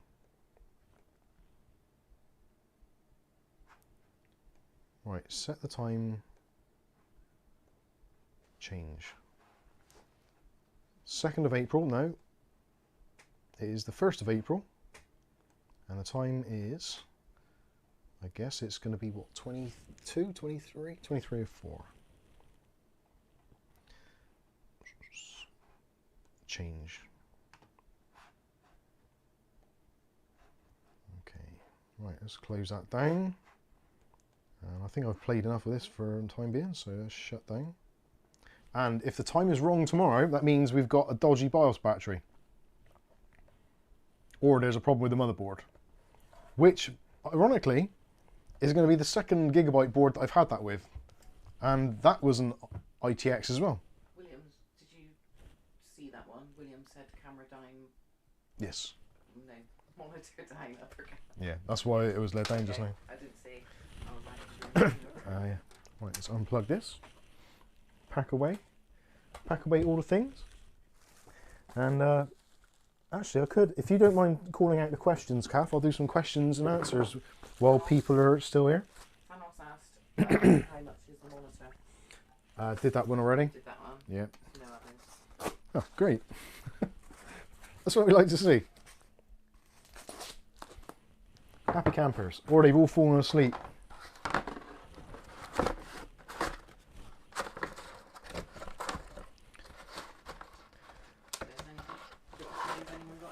Yeah, I just did, I think. Didn't I just say that? Oh yeah. Yeah, if anyone's got any questions, let's have some questions while I'm packing away. And Kath will relay them to me. Hopefully. Right. Oh god. I hate packing stuff away. It sucks. No one's noticed, I don't think, have they? Oh, they might have done. In the background, I've now got the Thermaltake CT120s. These are like the stock case fans, which will be coming with Thermaltake cases in the foreseeable. And I've actually put them on the radiator at the top there, so they're all matching. So I've got CT140s in the back and also in the front. Now I've got the CT120s on the radiator to give it all a kind of a unified look. I'm pretty happy with it. And they seem to perform as well as the Tough fans, which are, well, supposed to be like really high end. So that's pretty cool. What have I done with that cable? There it is. Sorry. Yes. Any dual chamber MATX cases you can recommend? Mini is currently in lead, but SFX PSU suck. Why micro ATX is probably my first question. I can understand the dual-sided nature. That's a pretty cool thing. But why micro ATX? If you like the 011 Dynamic Mini, or whichever it is, then yeah, you've had the VXR already, haven't you? So as I said, go with the VXR from Techwear, because that's a very similar sort of thing, but probably a little bit big for some things and not the greatest of radiator support, which is a bit sad. Pac-Man, Mike, question, is there a way to do a team view kind of thing for help in the BIOS? There is, but you need specific hardware to do it, which is not exactly expensive, but well, actually it is quite expensive for what it is. So yeah, you can do it, but it's a hardware level thing. The only other way of doing it would be for BIOSes would be for someone to basically, for you to be on like Discord or something, have your camera pointed directly at the screen, and then have someone kind of walk you through what to push and when, which is probably not ideal, but would achieve the same thing. But yeah, you can get hardware which will work online over the internet in the BIOS, because it's a hardware level thing, but they are quite expensive. Remote management software, or remote management hardware rather. Adam, are you putting the RGB PSU in that PC? In this one, no. That's actually in the PC at the back. Why is that? I can't see that question. Adam. Can't see Adam. Oh, Adam N. Are you putting the RGB PSU? No. The RGB PSU is actually in the back, in that one. So, oh god. If you can see it, just about. It is in there. Bit drowned out really by the rest of the RGB now, because there's quite a lot of it going on. But that does look cool. I kind of like that look. It's a nice case actually. Ceres 500. Lucky man. Can I shove DDR4 3600 straight into an MSI B550 with a 5900X? Yes. Yeah, that RAM would be absolutely fine. Actually, that is probably the sweet spot for that particular processor in terms of the Infinity Fabric. So your Infinity Fabric will be at 1800 megahertz, and double 1800 megahertz would be 36, which would be your DDR speed. So yeah, that is pretty much bang on. Some motherboards will do an Infinity Fabric of 1800, sometimes even 1900, sometimes even 2000 if you're very lucky. But it's more of a rarity. So for the actual costs involved, DDR4 3600 on that platform is probably the best you can do. Thanos, what's the advantages of building a mini PC? Essentially, the only advantage is space saving. That is purely and simply it. There aren't really any other real key advantages. Everything else about it is normally a hindrance. So it requires more complex or more consideration of cooling. It requires a smaller, more expensive power supply. It requires a smaller, more expensive motherboard in general. Although pricing at the moment, like we said before, is a little bit weird anyway. So yeah, there aren't really any real advantages at the moment of doing it other than purely the space saving aspect. If you're someone who's in a particularly cramped environment, it makes a lot of sense. And I suppose if you're someone who travels, or you're a student or something, and maybe you've got like places that you go, I don't know, those sorts of things, then it could. I give up. My YouTube keeps crashing. It's not my fault, sorry. Not this time. I don't have the power to crash internets. At least I don't think I do. Maybe it's 'cause I spent ages in Kim Kardashian. Yeah, I did, yeah. Twig hiker, I went with ITX, and particularly the Tower 100, as I use a 32-inch monitor, and no other case will fit beside it on my desk. There you go. There is one of the key benefits there. It's basically, it comes down to space. It really does. Right, okay. Fat stacks. In the spirit of April the 1st, what would you consider to be a funny meme build idea? Let's be creative with this. Fat sucks. Fat stacks. Fat stacks, sorry. What did I say? Fat wood? Sucks, I think. Didn't sound right, whatever you said. I don't know. Yeah, I'm not sure. What would you consider to be a funny meme build? That is a very good question, actually. I don't know. I don't really kind of understand memes as such. Unless they're blatantly obvious. Yeah, unless it's a really obvious meme, Spells out. and it says like underneath it what the thing is. We don't get it. Yeah, we generally don't understand it because we're old. But our son finds them hilarious, apparently. But yeah, like what is meme worthy? Putting get an AM5 motherboard and then put in a 7950X in an ITX build with stock cooler. That would be kind of meme worthy because that's just going to catch on fire straight away.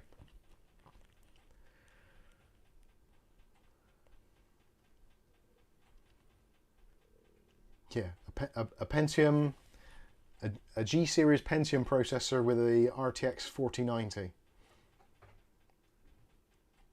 I don't know. Memes, yeah, memes I don't always understand. Ghost Adder's in there. You can Ghost Adder's young and hip. He knows what memes are. Memes are the future. Well, memes are. I get the obvious ones where Yeah. it's all, but not ones that our son laughs his head off at. Yeah. Ask him to explain, he can, but they're funny apparently. My favourite meme is the. Oh God, is it a girl? I'm trying to think what she's doing in it. No, I can't think. My brain's gone slightly dead. I'm not too sure.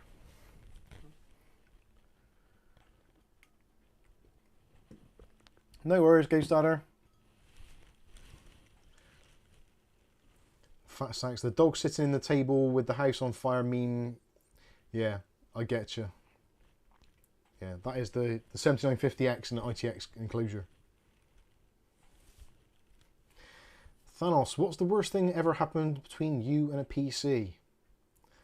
There's been many. I'm not sure how you'd classify the worst. Sometimes a PC problem will put you under more pressure because of the circumstance than the actual problem itself. When the problem itself is actually very minor, but because of the pressure you're under, that makes it 100 times worse.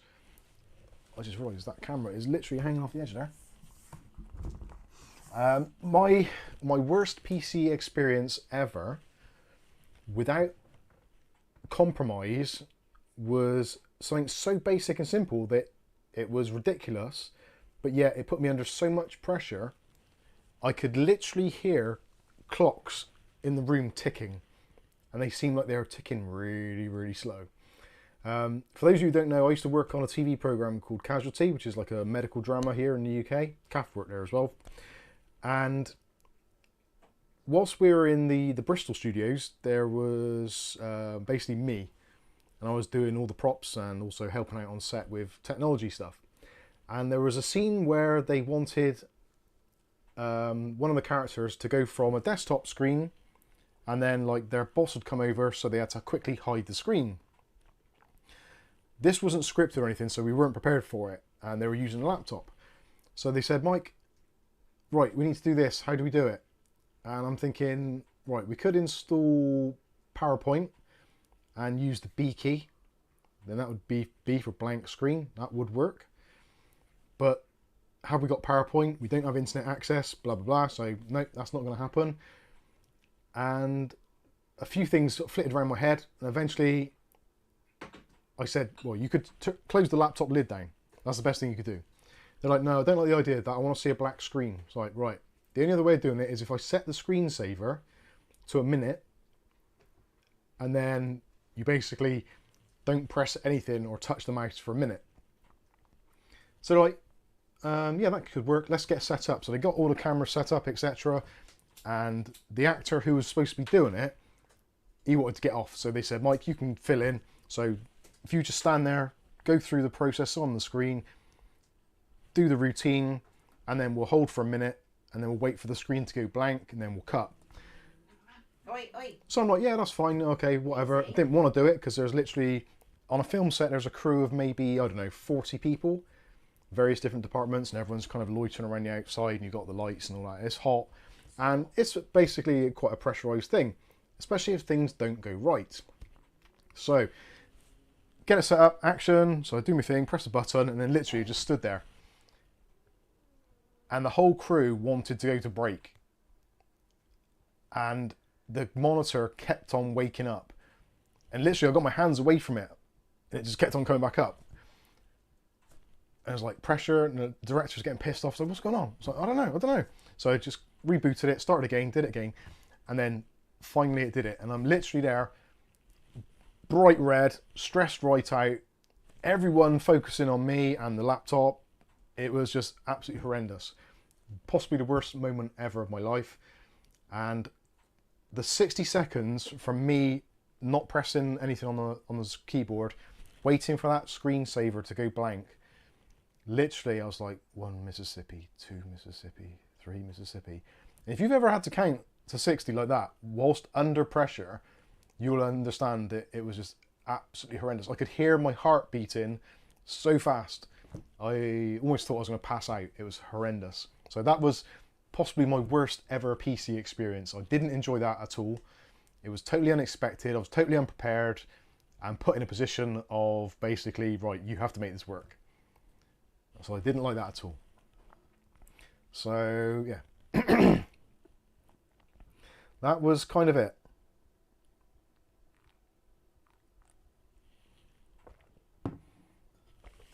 And probably another worse one was building a PC, and it had a floppy drive in there, but too many cables. So it's like, don't worry, we don't need this end of the floppy drive cable.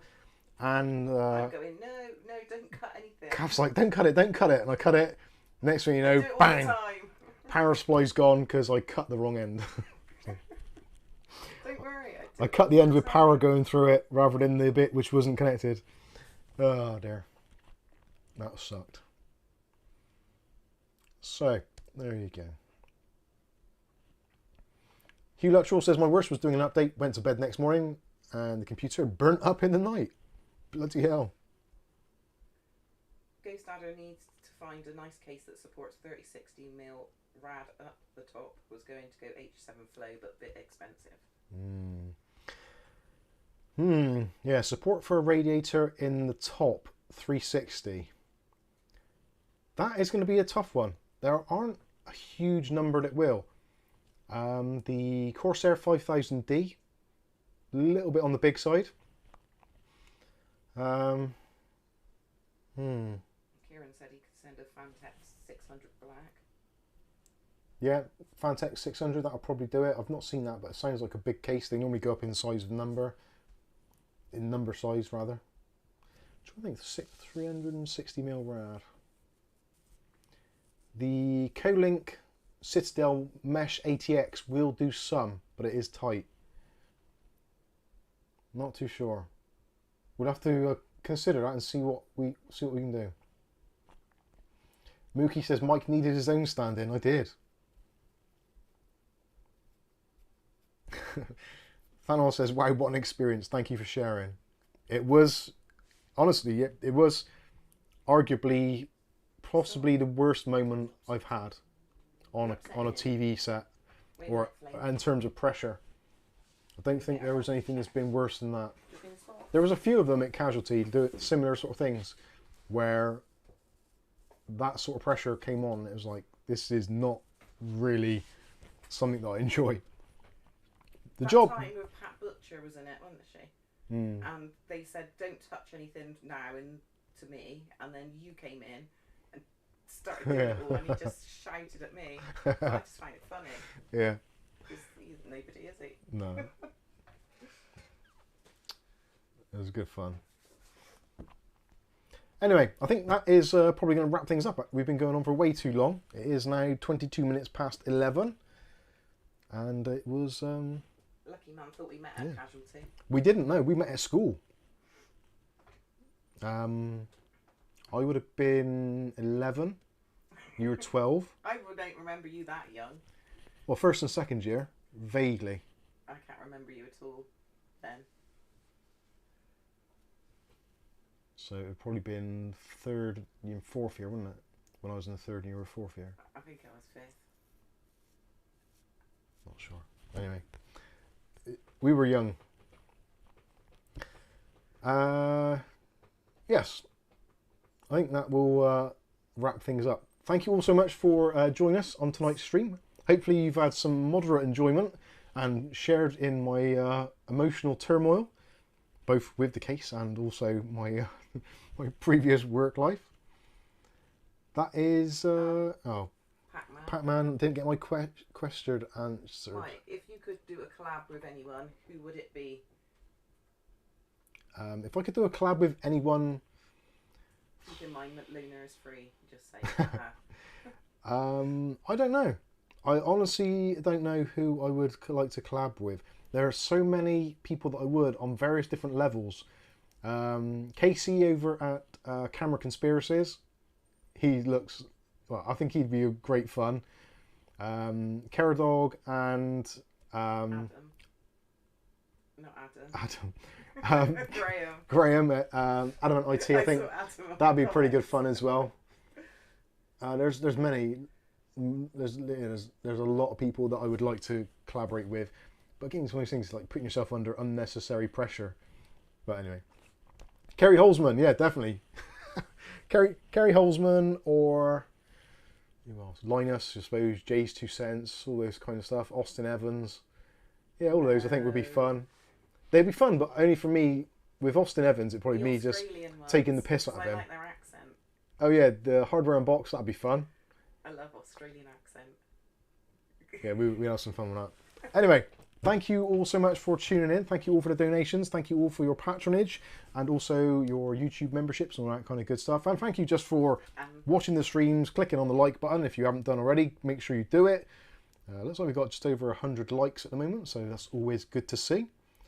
Ugly Bob, he's probably alcoholed up to the max and collapsed by now. You could do a collab with Ugly Bob. A collaboration with Ugly Bob, that'd be funny as hell. On his shoulder. I don't think he'd do it. I don't think he likes being on camera. You never know. Anyway, I'm Mike.